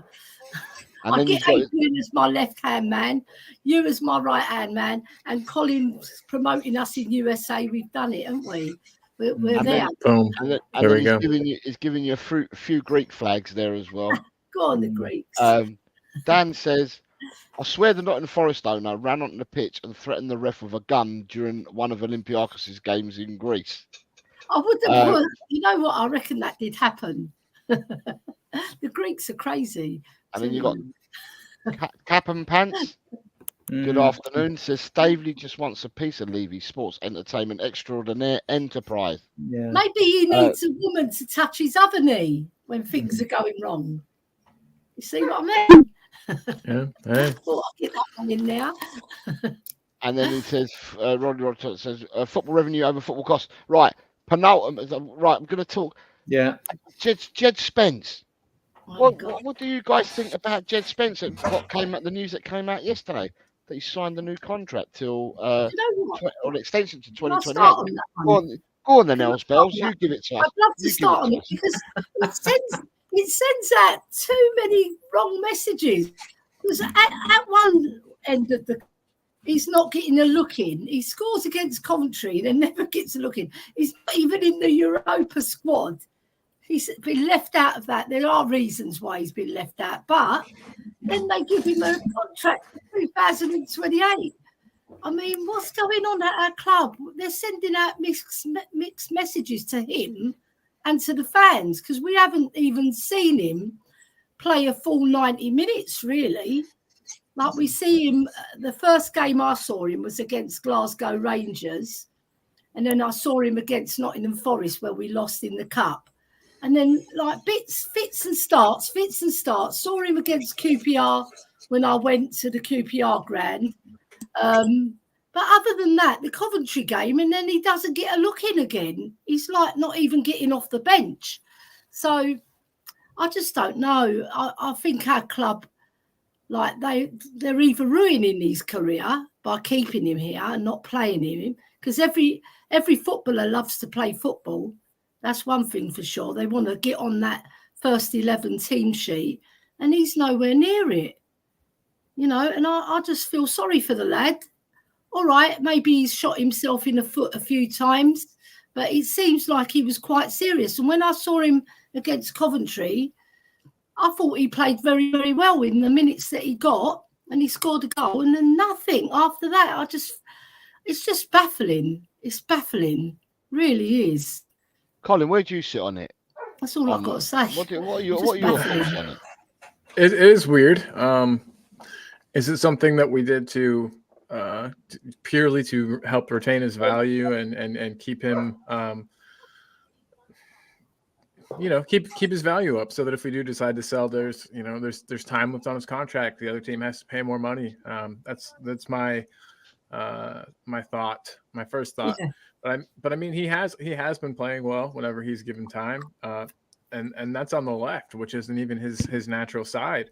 I would have loved to see him come on against Brighton. I think that he would have helped to nullify what Matoma was doing down that side. But and that would have been on the right, I know. But anyway, yeah, I mean, I don't think Jed Spence is a bad player at all. You know, he's supposedly had these attitude issues, but Ange has come out and said that if there are any attitude issues, he hasn't noticed them, that he's been very professional.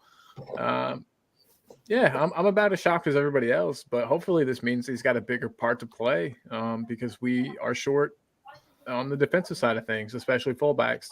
So if we've got a player that can genuinely do a good job covering both, that's a good thing. I just hope we see him integrated into the squad more, because what's the point in giving him this contract extension if we don't plan on playing him? So hopefully, to me, that means we'll see more of him on the pitch, because I do like what I've seen. He brings energy to the pitch. He's sort of like Porro. He's not the best defender, but he's got more speed than Porro, which, as we've seen with Van de Ven, can help us out of tight situations. To be honest, I don't know. It's the short answer there. I was kind of babbling, but yeah, I don't know. It's a strange one. Adrian, not convinced with him. Not convinced at all. I mean, he looks good going forward. I've seen flashes. I mean, he's technically good, right? But defensively, I look at the two games, the friendlies against Bayern Munich. In the first one, down the left-hand side, admittedly, he was playing on the wrong side when he was on the pitch. Gnabry was given so much space. In the second game, we didn't learn by the first game. Gnabry must have thought all his Christmases had come at once again. He was getting so much space down there. Now, he looks good going forward, and he scored a goal pre-season. Fair to the lad. I haven't seen enough of him. I don't think any of us have seen enough of him. He got the big rave reviews when he helped Forest beat Arsenal in the FA Cup that time, and Warnock had issues with him at Middlesbrough. But he seems to have turned his attitude around. He seems to turn that around. He signed. Yeah, I wanted Vanderson at Monaco. So, I just think that kid at Monaco is an absolute baller. ping a ball up and down. He's like you, Doggy, or Dumfries is. Like, I mean, like this Vanderson. I really like the look of the player. And I just think that sort of player's better. He's got a better round attributes than Porro and you, Doggy, Porro and Spence. And that's because I see Porro more as a, believe it or not, as a midfielder, more of a central midfielder than I do as a wing back. But don't get me wrong, I've warmed to him. He's turned it around since he had them disastrous games against Leicester and Newcastle away when he first came. So I've warmed to him, and I've warmed to Johnson. I've got to admit, can't fault his start. But I mean, like, I'm not. Look, I don't want to be unfair or overly critical of Spence. I mean, I just haven't seen enough of him, and he's another player that needs to develop. So apart from the ones we got in a couple of seasons ago, and don't get me wrong, we've failed much better in the transfer window the last couple of years, right? We failed better. That's why our class we failed better. But this we have so many players that aren't oven ready and others that have been in the squad last season, they still need to develop as well. And the squad has still got holes in it. You know, left centre back, left back, another midfielder, in which case we might have to get rid of Basuma or something like that if he don't shape up this season. Up front, if Richarlison don't do it as well. We're still looking at 4 or 5 players to bring in. Spence looks good. Look, listen, like every player at Spurs and the managers, I support them while they're at a club. I will never boo them or nothing like that, even if I don't like the previous managers, and I could name a few I didn't like, but I support them while they're at the club. But no, I'm not on Spence. We haven't seen enough, as Ellie alluded to, really. We haven't seen enough of him. He's looked good in flashes. So if he's given him this contract, maybe he's turning up on a time. He's not partying it anymore, you know, and his attitude's turned around. So they may be seeing that, yeah. And for him to sign a contract, that tells you something. Someone must have had a word and made promises to him or something, because, you know, unless he loves the club that much, he doesn't care if he sits on a bench. But why? I mean, like, it baffled me when he signed. It baffled me. I thought, why? I mean, I don't get why he signed a contract in 2028. I don't even know when the existing one was running out. Maybe it's next year or 26. I'm not sure. So I don't know. I mean, Ellie, Colin, you got anything to add to Spence? It's a weird one. You're right there. I have more faith in him than you do. I think he's a good player. I think he could prove very useful this season. Like I said, the fact that he seems to be able to do a job on either side, you know, as a fullback on either the left or the right, I think that's a good thing. You know, I understand that you don't really, that these, players that can play multiple positions, it's not always great for the player and their development. But I think, you know, fullback on either side, I think that's fine. It's not like we're asking him to play 2 totally different positions. I like what I've seen of him so far. I like the energy that he brings. So I'm not upset about it at all, but I do think it's strange, as you guys all have said. Usually I need a little. But yeah, I mean, yeah, I'm excited because, like I said, he excites me when he's on the pitch. So I hope we get to see some more of him. You got Soren's here saying, "Afternoon, everyone. Good afternoon, Soren, mate. I hope you're well." Peter loves Angie's interview of the My Way, or it's the Highway. Nick saying Spencer's quality we need in order to spell either F back right now. Vanderson would be an improvement for sure. Let's see what happens in January. And Soren says that his contract would have ended in 27, so that means he's only got a year's extension if that's the case. But my thoughts on Spence, right, is Spence used to be, for all intents and purposes, before Tottenham bought Spence, whether he's a club signing or not, or whatever it may be, whatever previous managers have said about him, and whatever people have said about all this attitude problem, stuff like that, on the footballing terms, when he was purchased by Tottenham, he'd been playing in a wing-back position for his clubs. That's how he was found. But then he was brought in a wing-back position, and then obviously we know that Conte didn't play him and that. But now he's not playing wing-back. Now he's playing in a full-back position for us, you know. And in the little game time he's had this season, he's looked all right. Not been atrocious. He's not been poor. he's actually looked all right. He's actually looked better than some of our starting fullbacks have when he's come on or when he started the game. And for a player that they were looking to get rid of last season, for whatever reason, there must have been a turnaround in, obviously, and there's got to be a turnaround in his attitude. And I did say a while ago that, and it was a while ago, a few months ago, I did turn around and say that if it's true that he ditched all the hangers and all his crew when he went to Italy, right? Because the rumours were that he had a lot of hangers on and he had family members who were bigging him out and just, like, getting involved in things they shouldn't, right? They said that when he went to Italy, he didn't have hangers on because the Italians, you weren't going to fly them all out of Italy, and the Italians wouldn't have it anyway. So he's gone out to Italy, where Italian teams are more defensive minded. So they would have rounded his game, and he would have learnt a lot out being out there on loan. So his loan went actually really well for him in more ways than one. It's made him rethink and recalculate himself as a person. Yeah. And then it's come back, and hopefully it will now benefit Tottenham now that he's come back. So it remains to be seen to see what he's like and whether he gets game time. I, for one, would probably turn around and say I would rather him get game time in the left back position if we need someone to alternate with a doggy, right? Or Porro. Let's be honest, hasn't looked great. Yeah, let's just put it out there. If you need someone to bounce with a doggy, I'd rather have him bouncing there as the cover rather than having Ben Davies as a left back cover. Hell yes. Yeah. And for right back cover, even though he's right-footed, Jed could cover the right for you. But at the moment, it seems that we're favouring Archie Gray to cover there. Now, that's another can of worms, Archie Gray, and him covering at right back when he's a centre midfielder and he's played at centre half and stuff like that. And that's another can of worms, and we can move on to that another time.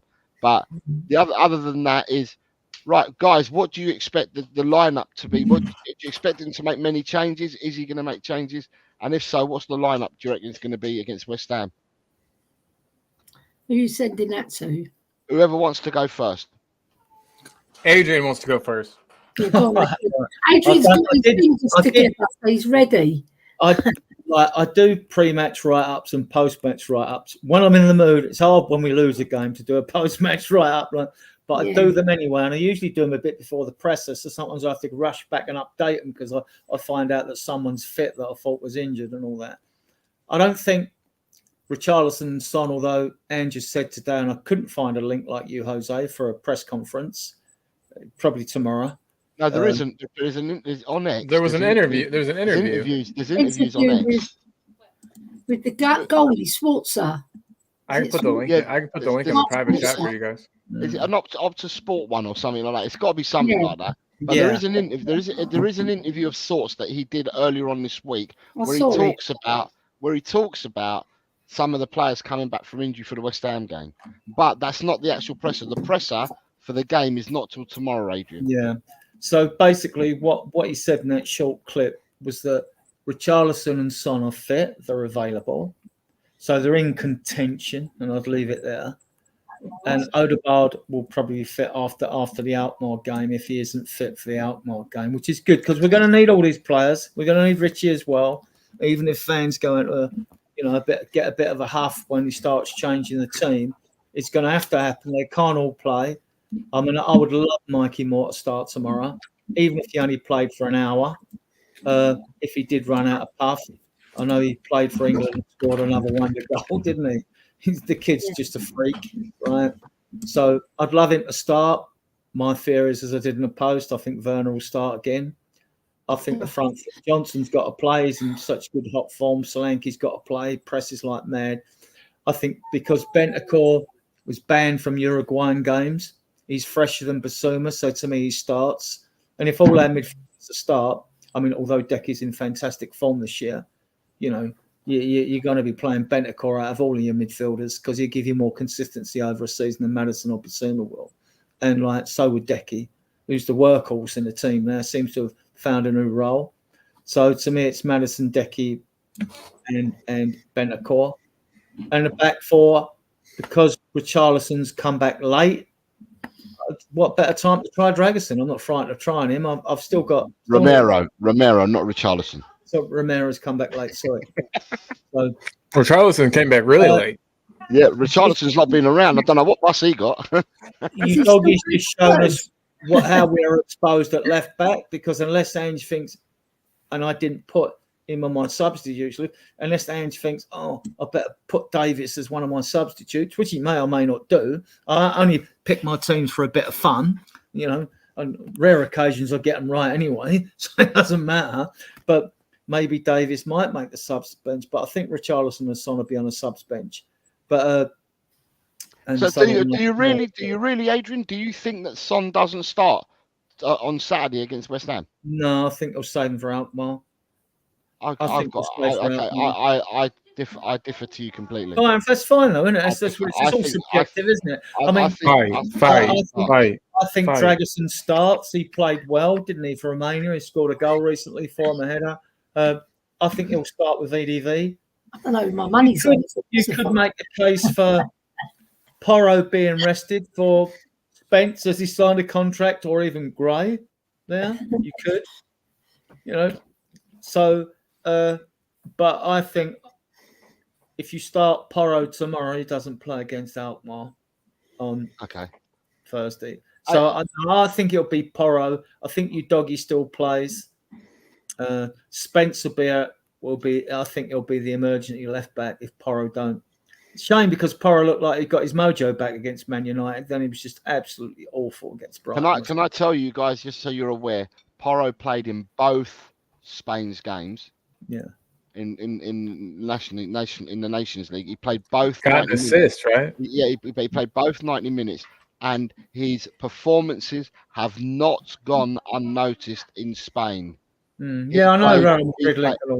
No, he played really well for Spain, because it's been a while since he was in the squad, and a while since he started. He played really, really well, and it's not gone unnoticed. And when I didn't mean by Real Madrid, I was talking more by the Spanish national press, and that it's not gone unnoticed that he played really well. So, very good player. Go, Ellie. What are you? No, I'm going to go to you, Colin, because you might have to jump. So, Colin, what are you saying for West Ham? What are your thoughts on the lineup and that? Well, what do you think we might see? Obviously, we haven't had the presser yet, but go on. What are your thoughts now? I mean, I think we've put ourselves in a position where we kind of have to start Son if he's fit. So I think Son will play, and I think that I still haven't decided whether or not which competition we're taking more seriously, the league or the Europa League, because they're both of massive importance. I mean, if we don't get top four, Europa League is our ticket into the Champions League, and I know that winning a competition isn't easy. I know there's a lot of strong teams left in the competition. I know that for some reason the bookies had us as favorites, but you know, that doesn't mean a thing. But yeah, I mean, I think that getting a league win is important, especially after what happened versus Brighton. I think Sonny is viewed as the stronger option, so I think Sonny will play. As far as the rest of the team, much of the same. You know, I think that we'll see the midfield three that Adrian predicted. In the back four, I wouldn't be surprised if Dragic got to start. I would love it. I mean, I maybe I would be surprised because we play Romero anytime we have the opportunity. But Dragison's a good player. He needs a chance to prove himself. If Romero's going to have some bad games and still get on the pitch and still get to start, when does Dragic ever get his chance? You know, Alkmaar. If you don't play Saturday, Alkmaar. True. As long as you don't get sent off again, you know what I mean? Yeah, true. Very true. But, you know, yeah. So, I mean, I kind of think that we'll see Dragic aside, you know, alongside VDV. But I think that we'll see Porro and Udogie still. I think that the experimentation will probably happen during the Europa League when it comes to fullbacks. Yeah, I mean, you got to start Brendan Johnson, right? 7-7 now, if you count did he play for England? No, Wales. Sorry, did he play for Wales? Yeah, he scored in the first game for Wales, and then he was suspended for the second one. Oh, yellow card accumulation or what? Yeah, it must be. So he's rested. I didn't see it. I didn't notice him get a red card. So yeah, I mean, sure. So you got Brendan Johnson. You've got Dom Solanke, you've got Sonny, and then in the midfield three behind him, you've got Kulu, Madison, Bentancur, and then your back four. I think you got Porro, Dragisin, Van de Ven, and Udogie. I think that's what we're going to see. I know a lot of that is the same, that we saw lose the match at Brighton, but I think he's going to give these guys a chance to kind of redeem themselves and to show him that they deserve to be the starters. So I guess with that said, maybe he will start Romero. I just think that Romero's had stinker after stinker, and he seems at least once a match to have a just complete, like his brain just reboots itself, like you hit the restart button on your computer. I think it's just like that, like in his brain somewhere, and I don't know why. And I think that, with Dragisin turning down the likes of Bayern Munich to come here, I think he must have had some assurances of playing time, and if not now, then when? So yeah, that's my view on it. Ellie, what do you think the starting lineup may look like, even though we don't know what Postecoglou says until tomorrow? I think Sonny starts for sure because he's the one who scores our goals. Down the years, he's proven that he can score goals left, right, and centre. So we need more. He scored 2 goals and 2 assists this season so far, and he's been out. So I think he comes straight back into the team because he's better than Werner and he's better than anyone else at scoring. I think Solanke starts in the middle. I hope he plays as a proper number 9. Because he's sort of dropping back to try and do a Harry Kane sort of thing. I want Kulu just behind him as a false 9 because I think that's where he works and does his best work. Johnson on the right, and then in midfield Bentancur and Basuma I would put because Basuma I'll put in because he needs to prove himself again because he got into the team and now he's lost his place in the team. So he's got a lot to prove still. So I like players like that who've got a little bee in their bonnet to prove to the manager that they're worth starting in the 11. And I do think Romero's going to play because I just think he doesn't play Dragisin when either Romero, he's had a stinker, he still plays Romero. So I still think he's going to get in the starting 11 alongside Van de Ven and Porro. Do you know what? Udogie, he's got to prove himself. So there might be a shocker in here. I think he might put Davis in. I really do. I think he might give Davis a start. Davis over Spence? Yeah, I really do. I think. Really? Okay. Yeah, because I think he'll want to keep Udogie on his toes because he had a right stinker in that second half and he hasn't been good for most of the season. Like he's not bombing forward and joining the attacks like he normally does. It might be to do with his operation. He doesn't want to stretch himself. But I just haven't seen anything that's standing out from Udogie this season. And last season he had a stinker against West Ham at home. Right. So I think there might be a shocker in there. I think Davis might get the call. Okay. Right. So just to say, you've got it's Tom's K says Drag can't play Europa League Thursday as he's banned for one more game. He got sent off in the last game, didn't he? Yeah. He missed the Ferencváros game. That was his ban up against Ferencváros. It was a 1-match ban. In Europe. Against Karabag, didn't he? Karabag. It's a 1-match ban. He served his ban. And mapping he's over at Die Hard says Adrian is really fun to listen to. I'm glad you're amused. Sean Slater at THC. My brother says so as well, Adrian. My brother Boo. He likes you a lot. Taste, your brother. He said you're very, very knowledgeable. And you got well-read man. You got Sean Slater here saying big up to everyone. I hope you are well, Sean. Nice to see you, mate.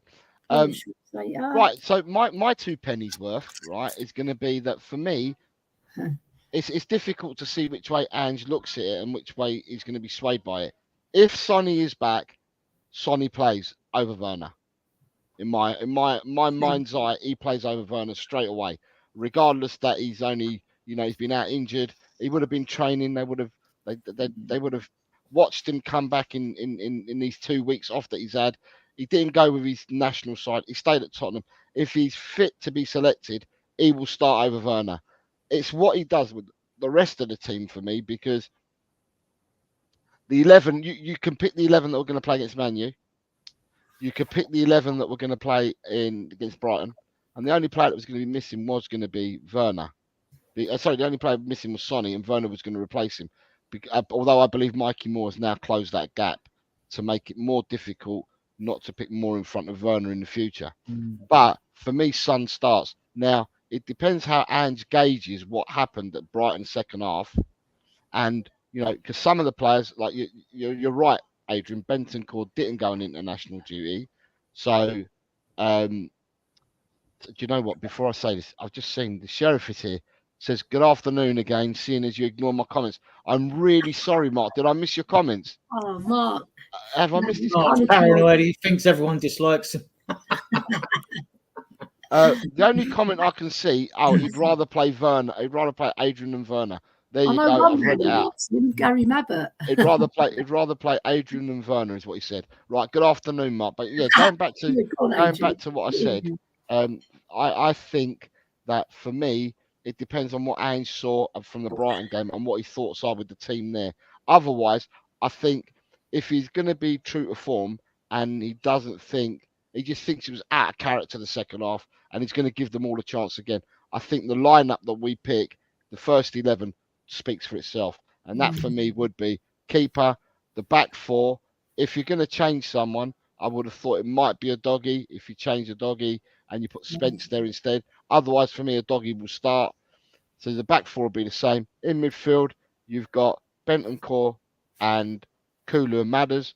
And up front, you've got Johnson, Solanke, Son. That's what I think the team will be. But what I will say is that with the return of Son and the return of Richarlison to the squad, let's say, it makes our bench stronger.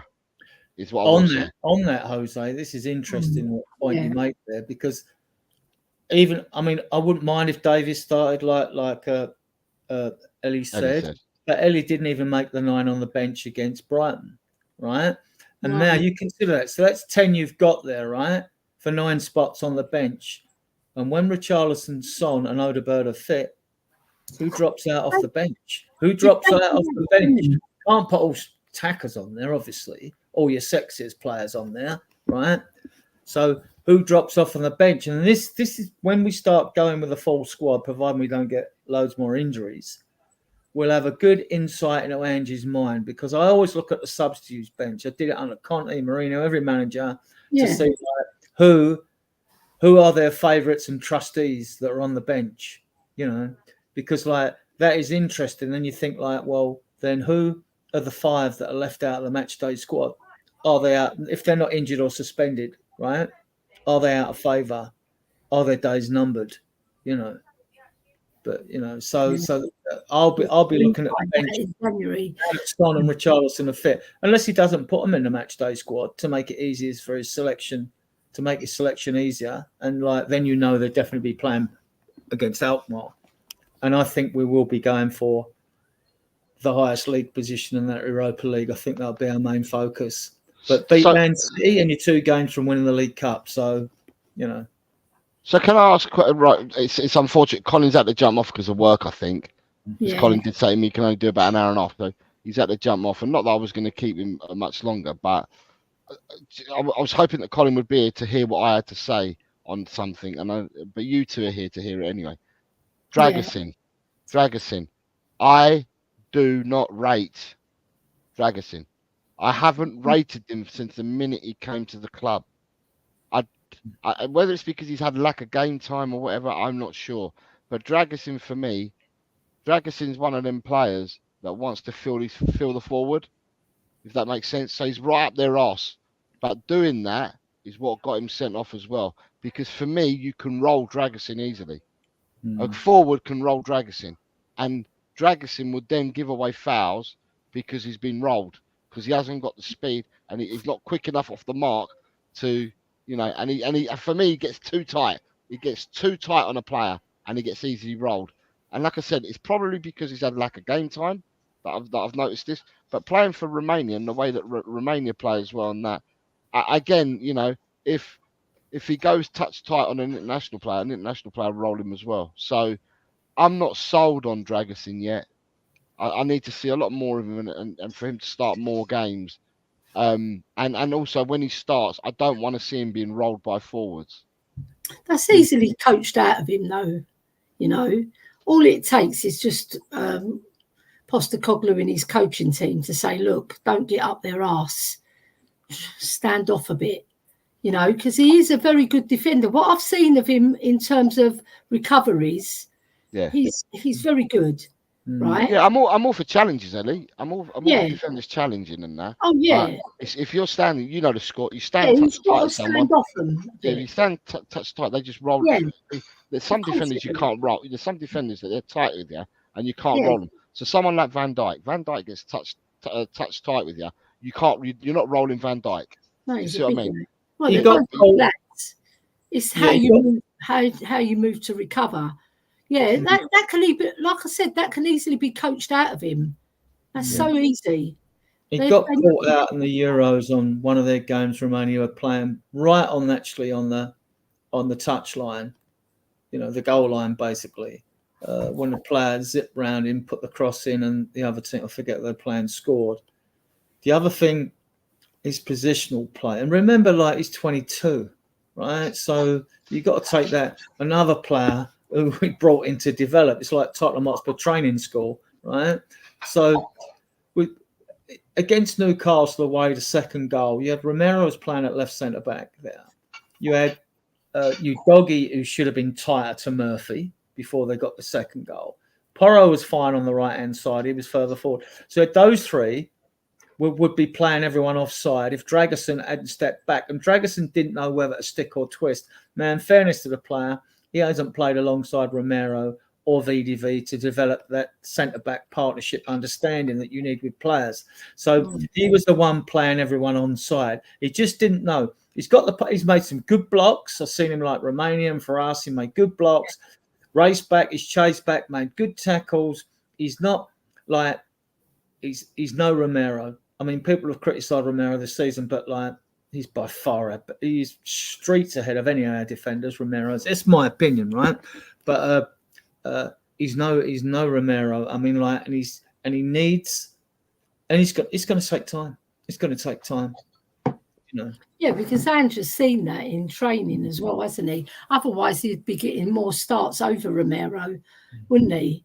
If Andrew's potential, it's good tackle, good chase down, got good turn of speed on him. He's decent in the air, you know. To me, he's better in the air than VDV. And for VDV being that tall, he should be a bit better in the air. I know.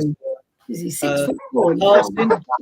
Again, you know, I mean, like, his passing's pretty decent. I mean, like, Romero's the best passer out of the back four anyway. But, I mean, like, you've got VDV's passing. He keeps it short, which he's no long ball. He's no Alderweireld for ping an angle ball forward, is he? I mean, VDV, he keeps, which is good because he's not taking the unnecessary risks. And he always looks for them. And the same with Dragusin. Again, haven't seen enough of him. Like, look, he looks like he's got a good skill set. He looks like he's got all the attributes of a centre back, but it's like anything, it can all be undone by a silly mistake. So, he's another one who's got to develop. You know, we've got, even our squad needs to develop, basically. You know. Angus McDowell's asked a question there. Yeah, I've got questions for people already. Hold on. So Johnny Bethnal Green just talking says, I think Dragon Boy needs a few good games in him because you're right, Jose. He looks sloppy and panicky for us. And then Ronnie says Radu has not had a run of games, so it's going to be hard for him. And I think he's a very good defender. I'm not going in on him, Ronnie, about that because I've said, and Johnny, I'm saying that I need to see more of him because what I've seen from him so far, he just gets easy rolled. And you know, and easy rolled, and he's an up and atom defender. Listen, going for challenges with players, he'll probably win a lot of challenges going in, but it's just his touch tightness, I think, is something that needs to be have a look at that. Right, got two questions before we finish. Right, they were asked a lot earlier, and the first one came from Alan, and he's asked us, what's your take on Tuchel as the England manager? Doesn't have to be a long one. What's your take on it? Adrian. Me. Yeah. Yeah, this manager who said like he supported Spurs as a kid, didn't he? Because he used to be Tottenham Hotspur when he played in the ground. May end up a future Spurs manager, so let's not slag him off. So let's not try him Depends how under. the England job goes. Well, if you read, I mean, apart from is the tantrum side of him, right? Which he shows a lot of passion, whereas Ange don't, whereas Conte did. I mean, I don't particularly care if manager does it or doesn't do it, as long as we win games or we win something, you know. I don't care, right? It's not so important to me. Apparently, but his strength is like he goes into so much detail on games, and his tactics are supposed to be excellent. So, well, he's won trophies, isn't he, with Chelsea? Like, so he's won the main trophies. And PSG. Yeah, and PSG. Each time he's fallen out, he's got an 18-month contract. Maybe he's a 2-year. Maybe he's a 2-year contract manager. You know, he has a brainstorm or a brain fart or whatever, and ruins any good work he's previously done, unless he's pissed off and he wanted out. I think at Chelsea he wanted out, and it's a good way. Conte worked his way out of Spurs neatly as well by having rent, knowing it was over. He wanted out, so. Yeah, well, his record speaks for himself. He's proven to be a successful manager. Whether he'll go on to be a legendary manager is another thing. Some might think he's a legendary manager already, having what he's won. Yeah, we'll see. Can he improve England? Well, to improve England, you've got to win something. I mean, even Southgate, I know he wasn't my cup of tea, a lot of people's cup to tea. We all thought he was a bit conservative, but he at least got to a couple of finals, didn't he? Semi-final. Mm-hmm. So could Tuchel do better? Well, one thing for sure, I fell out of love with England for quite a while now, and mainly because I thought before, when we had other foreign managers, that they didn't cut the mustard with me. And I always wonder about foreign managers, if they're really in it, you know, if they're giving it all, you know, because when we've had English managers in the past, the ones that have excited fans and played the best football, been like Venables, Bobby Robson, Glenn Hoddle, you know, you go back to those, and fans love those sort of managers. But Tuchel, we'll see, won't we? I mean, he should, if tactically and all that, he should be able to get a better tune and maybe adapt to a different system. Wait and see. What do you think then, Ellie, about what's your take on Tuchel as England manager? Well, he's got a plethora of talent to work with, hasn't he? I mean, this is probably the best England team that has underperformed in regards to getting ourselves over the line, mainly due to Southgate tactics. I don't know. You can blame the manager, you can blame the players, but one thing for sure is Tuchel is a master at getting the best out of his players. And tactically, like Adrian said, he's fantastic. He adapts, he changes things around, and he always gets the best tune out of the players. So I'm looking forward to this England team coming alive under him. And we can't play any worse than under Southgate, because it was quite embarrassing the way we were playing, right? And it was inevitable that Spain were going to beat us. Inevitable, because Spain were like awesome, that you could tell that they were going to beat us. But I just feel that Tuchel's got a lot more to offer than Southgate tactically, and also he gets teams over the line. He's proved it with Chelsea, PSG, and Dortmund. Everywhere he's gone, he's been a winner. And all we need is some spark underneath these players to get them going, especially little Foden, who plays magnificent for Man City. All right, he's lost a little bit of favour this season, but he'll come good again because he's an excellent player. We just need somebody to steer them and gel them as a team to get them over that line, because they're more than capable. You've got your Bellinghams, your Kanes, your Fodens, your Grealishes, you know, then you've got Maddison on the outside trying to get back in as well. You've got your Mainus.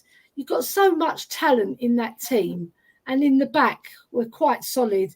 I see that he's made the change just recently. The new manager, Carsley, put in Henderson, which I think that's a breath of fresh air as well, because I think we were going a bit stale in the defence, especially. So I'm sure Tuchel's going to do a very good job. Just put it that way. Alan's asked a question.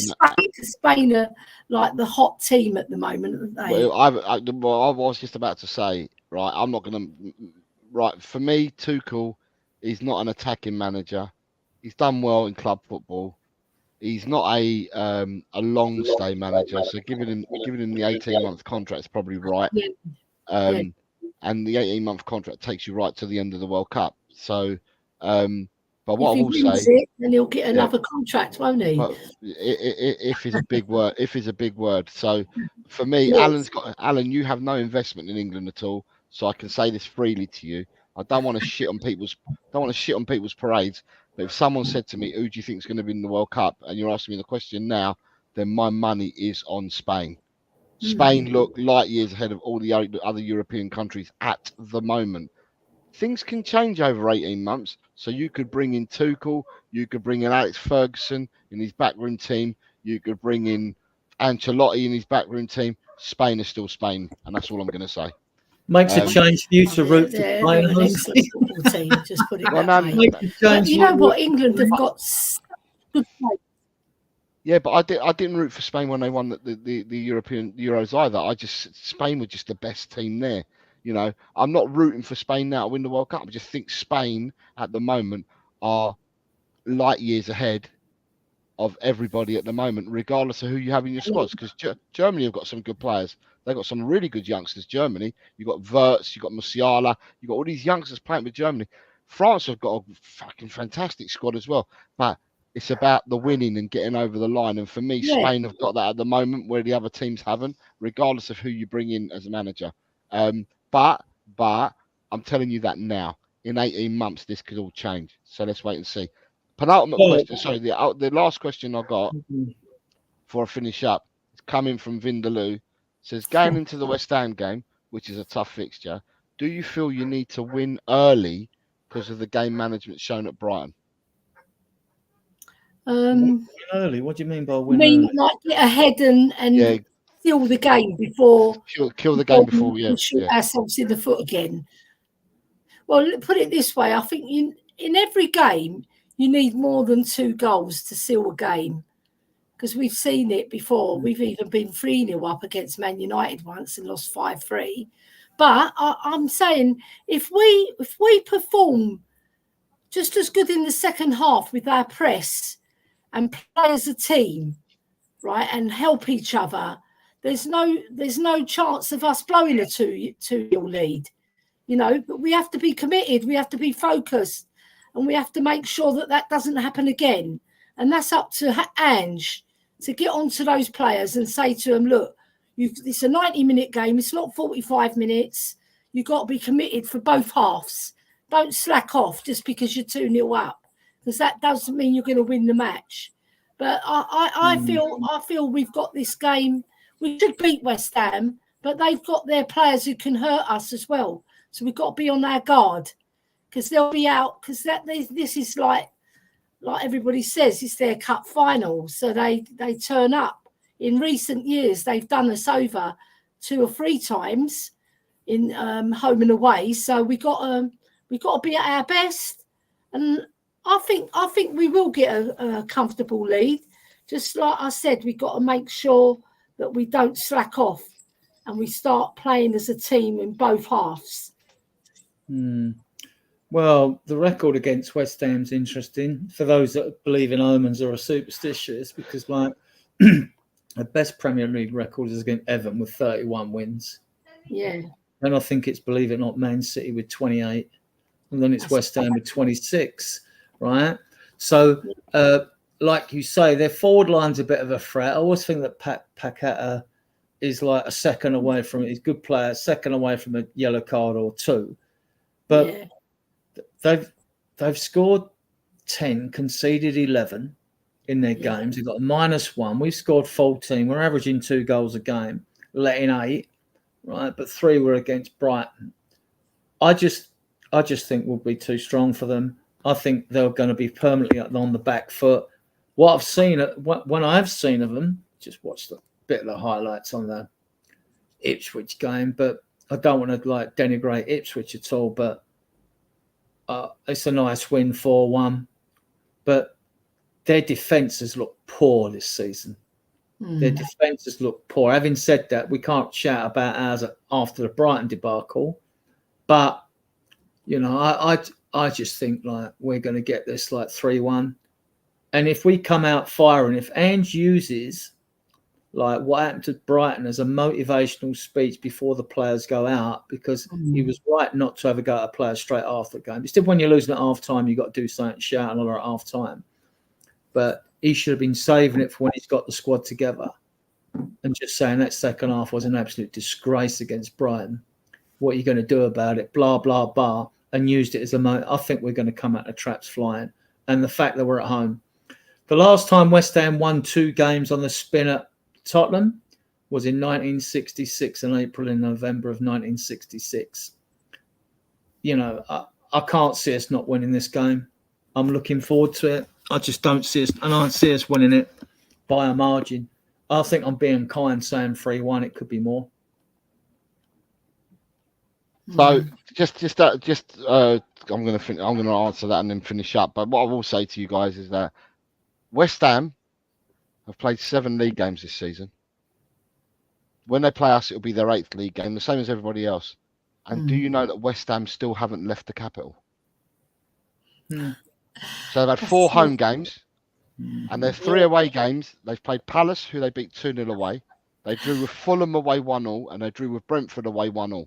So they've played 7 games in the league, and now they're playing us. That's 8 games on the bounce for the first 8 games. They've not left London at all, which I didn't realise until I started looking at their scores. They haven't left London. They've been better away from home than at home, right? So they've picked up 5 points away from home, so that makes them better away from home than what they have been at home. However, I'm not going to give away my prediction for my score yet because that comes tomorrow's show. But I do think that the players owe it to themselves, the players owe it to the manager, and the players owe it to the fans to exercise the demon that was the second half against Brighton, and should come out firing. And I'm looking at us at home form. So we've played 4 times at home this season, and in them 4 games we've scored 10 goals. Yeah. And in one of them games we didn't score because against Arsenal we were goalless. So really, but we have played 4 home games. But if you take the Arsenal one out of the way because we didn't score, we scored 10 goals in 3 games. I truly think that we can get at West Ham and we can score goals on Saturday. Yeah, we scored 14, conceded 8. We got +6, so we're averaging 2 goals a game. Whereas they've got -1 goal difference. They've scored 10, conceded 11. I mean, our defence was, like I just said before you disappeared to early, that our defence, all right, at Brighton weren't so hot, but it's been pretty good in all the other games apart from that. Well, that was a perfect storm of defensive errors against Brighton. I just think like they're going to be on a back foot for most of this game. I think we're going to win it quite comfortably, to be honest with you. And then we've got, just to finish off, I'm just going to catch up with the chat before I finish. You've got Johnny saying, Vamos España.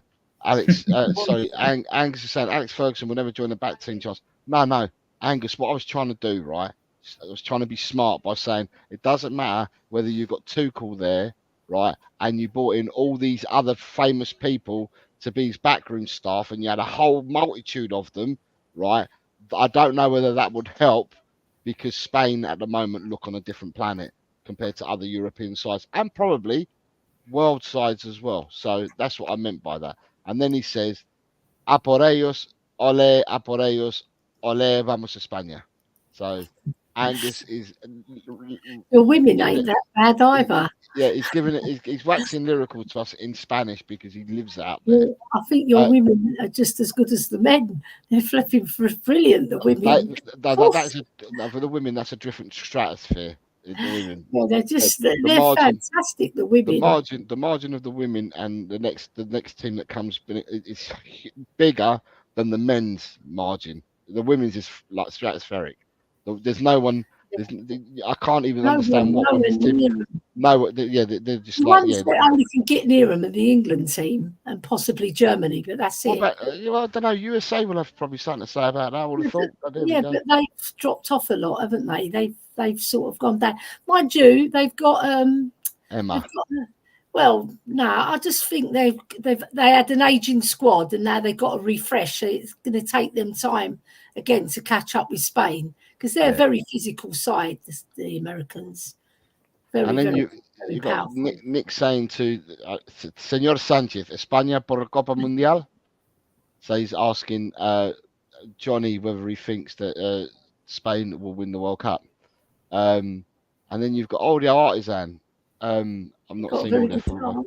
So Spurs win over 4.5 goals in the game. That's the spirit.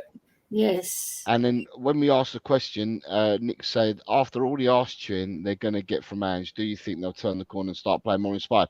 Well, I think we've actually answered that already, the three of us. Haz says, I'm worried about us conceding, not scoring. Do you know what, Haz? I'm going to say this, and I say this all the time. I don't care what other teams do. Or I keep hearing every time we play against someone.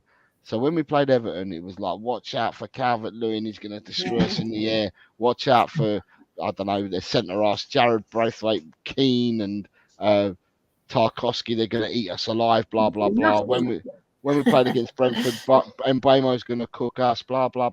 I keep hearing all this nonsense about other teams. Every team's got players. Every team's got players that can influence games. At the moment, I haven't seen other teams influence Tottenham at the Tottenham Hotspur Stadium. Arsenal got that 1-0 victory, but that game was like that. It could have gone either way. So I'm not worried about West Ham coming with Jared Bowen, Mikel Antonio, and Kudus. In their own right, they're really, really good players. But it's if you allow them to play or not, and I don't think Tottenham will. My personal opinion. I'm more worried what takeaway I'm going to get tonight. Yeah, as long as no one trips over Antonio Zimmer frame, you know what I mean? If he plays, it's got to be 32. Corners would be dangerous. We've got to be. Don't give away any corners, Spurs, please. Don't. So I'm gathering Angus is not English because he says Jose. They say that every year. Oh, it's coming home, and it never does. So I'm gathering by your surname that you're probably Scottish, Angus. By your name, you probably are Scottish but live in Spain. Scottish Arsenal, Guna. And Cap and Pants says only worrying thing is there's two best players are wingers, and we get exposed on the wings. Right, people, we're finishing up the stream. I've put the links in for both Two Sides of a Pitch podcast and for Spurs TTID. Is all within the description of the show itself. So people go over to subscribe to Ellie and Adrian over at Spurs Die Hard. Subscribe over to Colin and Jamie over at Two Sides of a Pitch podcast. And if you haven't done so already, come over and subscribe to me at Tel Cockerel. And that's for some of the people that are watching over on Adrian's as well. Because I've noticed that Adrian has cast it to his show as well, trying to get your watch time hours up, which is good. But yeah, if people are over there, come over. Like someone like what's his name? Audio Artisan, who I haven't seen for ages, and I've not seen him on my channel for ages. But he came on mine and Mark show, on our fun show. He was in the chat. Yeah. Oh, Audio, come and say hello to Eltel and say come and say hello to us. Adrian, when are you next back on? We're on tomorrow. I don't know if Ellie's coming or not. I never know. Come on. Right, okay, because we've got Alan Rackdog Madness on. He's coming on. Alan's coming on. Bobby K's coming on for about 3/4 of an hour. Yay! I'm sure Ellie and Mark Cousins will want to have a chat with Bobby K about doing future shows with him, so he'll be on. Got a couple of hours. I've asked Charlie Biker, but I think he's got exams and that. But Soren always gets the link because he's a mod, so I don't know if he'll show. But like, we'll have enough. We'll have enough anyway, and we'll be discussing this plus other things. You know, I've got what I do during the week. I accumulate my questions for the show by what I see in news now and all the feeds. So like, I pick my questions up for that. So yeah, it should be okay. And then we do 3 shows a week. If people don't know, they're all at 8:00 because people can join at 8:39. We usually for about 2 hours, and we do Tuesdays, Fridays, and Sundays. EMF will do a Sunday show. It's usually post match. I know he's going to try and arrange more interviews, perhaps with players and all this. After the one with Julie Welch went quite well, although I think I love that show. I think more listeners though would prefer a footballer on. They can relate to it more because Julie's my era, more than other fans' eras because I'm older than most people on this planet. Yeah. Really? Don't agree with me, Ellie, on something like that, right? So, my husband. Yeah. So we keep doing 3 shows a week. People are welcome to come, and we are. We consider ourselves to be a discerning, mature, and sensible, fact-based Spurs group. Yeah. We always like to bring you facts, rather than we don't tend to waffle on like I do, but I mean, like that's different. We love your waffle. Mm. It's waffle with a purpose. That's what it is. Yes, all you in the chat, thanks for coming on your comments. Your comments are always welcome. It's good to see you guys. Smash the likes as you go out. If you haven't liked you guys in our channel tomorrow at 8 o'clock UK time, BST. Yeah. So with that, Ellie, when are you next back on? Are you tomorrow with TTID? Tomorrow with Adrian, and then we're hoping to do a show, me and Mark, on Saturday. I'm getting my niece to do some graphics for us for the start because we want to have a little bit of a fun start to it because we're just using the Tottenham thing. And the first show went quite well, but we found soon as the bigger streams came on, we lost a lot towards the end of the show, which was a shame because that's when we started the quiz. So what we're going to do is start the quiz at the beginning now to, keep people interested because we had a really good tenable quiz and Lisa Davis won it hands down. So, big up Lisa Davis as well. I became her friend on Facebook. What a lovely lady she is. Really nice lady. Yeah, I think you should look also to doing a show because if you're doing comedy, it's hard to be funny every week. If you're going to do it every week, you got to do light shows. But I think the next international break's November. I think it's like eight days from the 8th to 14th of November or something like that. I've got it in our banners somewhere. Right? We're going to try and do it not this Saturday, next Saturday, because we've got to get the graphics for the game anyway. So, and then I've got Leo coming round to mine in November as well. He's going to stay. Yeah, he's coming. He messaged me today. He said he wants to meet up and all that. Because I'm meeting Brad Matthews at the stadium Saturday. Anyone else is welcome, of course. Anyone who's about. I'll be about, but I don't know. I'll try and meet everybody, but it depends what pub you're going to. No. With Brad, he gets there early and then meets. And if you go in the West Stand up to the dispensary bar on the top floor, that's where we meet. We meet in the dispensary bar. It's in the West Stand up the top. Yeah. You'll have to talk about this behind because I'm trying to finish off the show. Right. So that's where you can find these two having a love affair. Right. As with me, everybody tomorrow 4 o'clock for predictions week 8. So I'm doing that at 4 o'clock tomorrow. So tune into that. On Saturday, I've penciled in a members show for 10 o'clock Saturday evening, so I can grab the Americans and the Australians and all the Europeans. But that's tentatively put in there. I will not send out a link to it till after the Tottenham game. If Tottenham win, the link goes out straight away. If Tottenham weren't to get a win, then I have to decide whether I'm going ahead with the show or not. Just hide under a rock. On Sunday morning at 9 o'clock, we've got the ladies' takeover with Ellie and Ash. Yes. Here, and then at 4 o'clock at 10 o'clock next Wednesday evening is when I'll be doing the results show because I'm away with work. So, but seeing there's a game on Monday, I won't be able to do a show till Wednesday evening, and that's when I'll do the results show for the predictions. So, everybody, thank you very much for coming on. Make sure you hit a like button if you've watched on Adrian's channel on Spurs Diehards. Hit a like here as well if you're watching here. So hit a like before you leave. And if you haven't done so already, if you've been watching here, go over to Adrian's and give that a like as well. Give the give the stream a like there as well. And if anyone's over at Adrian's that fancies coming over to here, do that as well. Like vice versa. Let's give each other some likes and let's give each other some subscriptions. Nigel, you're still here, and I'm glad you're still here. Nigel, you and the Spurs Dan analyst. I said it earlier. I don't think you was here, Nigel, when I said it. But to Spurs Dan and to you, I will say that if you want to come on and do a show and whatever, you need to contact me on Shitter. It's the only I only ever use the messaging on there just to set up shows. So if you reach out to me and I can get your details and stuff like that, then what time's your prediction show tomorrow? Is it 4 o'clock the same or? Yeah, it's 4 o'clock. Yeah, it's 4 o'clock. Okay. Yeah. So don't forget that, guys, in the chat. Prediction show. It's good fun. It's good fun. Brilliant. So yeah, reach out to me. Reach out to me and we can do stuff. Well, I'm going to make sure I get on this one because I need to. I'm playing catch up, so I need to get some scores on the board. Well, I did a. Is it here? Community. It's got very dark all of a sudden. Called night time, Ellie. Right. Yeah. So I did a community. I did a poll on the community. I did a poll on the community because you guys know that I talked about this earlier on this week about the predictions. People told me the feedback that they were really enjoyed the last week's ones, and people said they wanted to have foreign ones. So I floated it on the channel the other day when I did the show on Monday about doing an extra two each week from different leagues, and the majority of people, the yes and no's were 11 yeses and 6 no's. So what I did is I put a message out on the community page.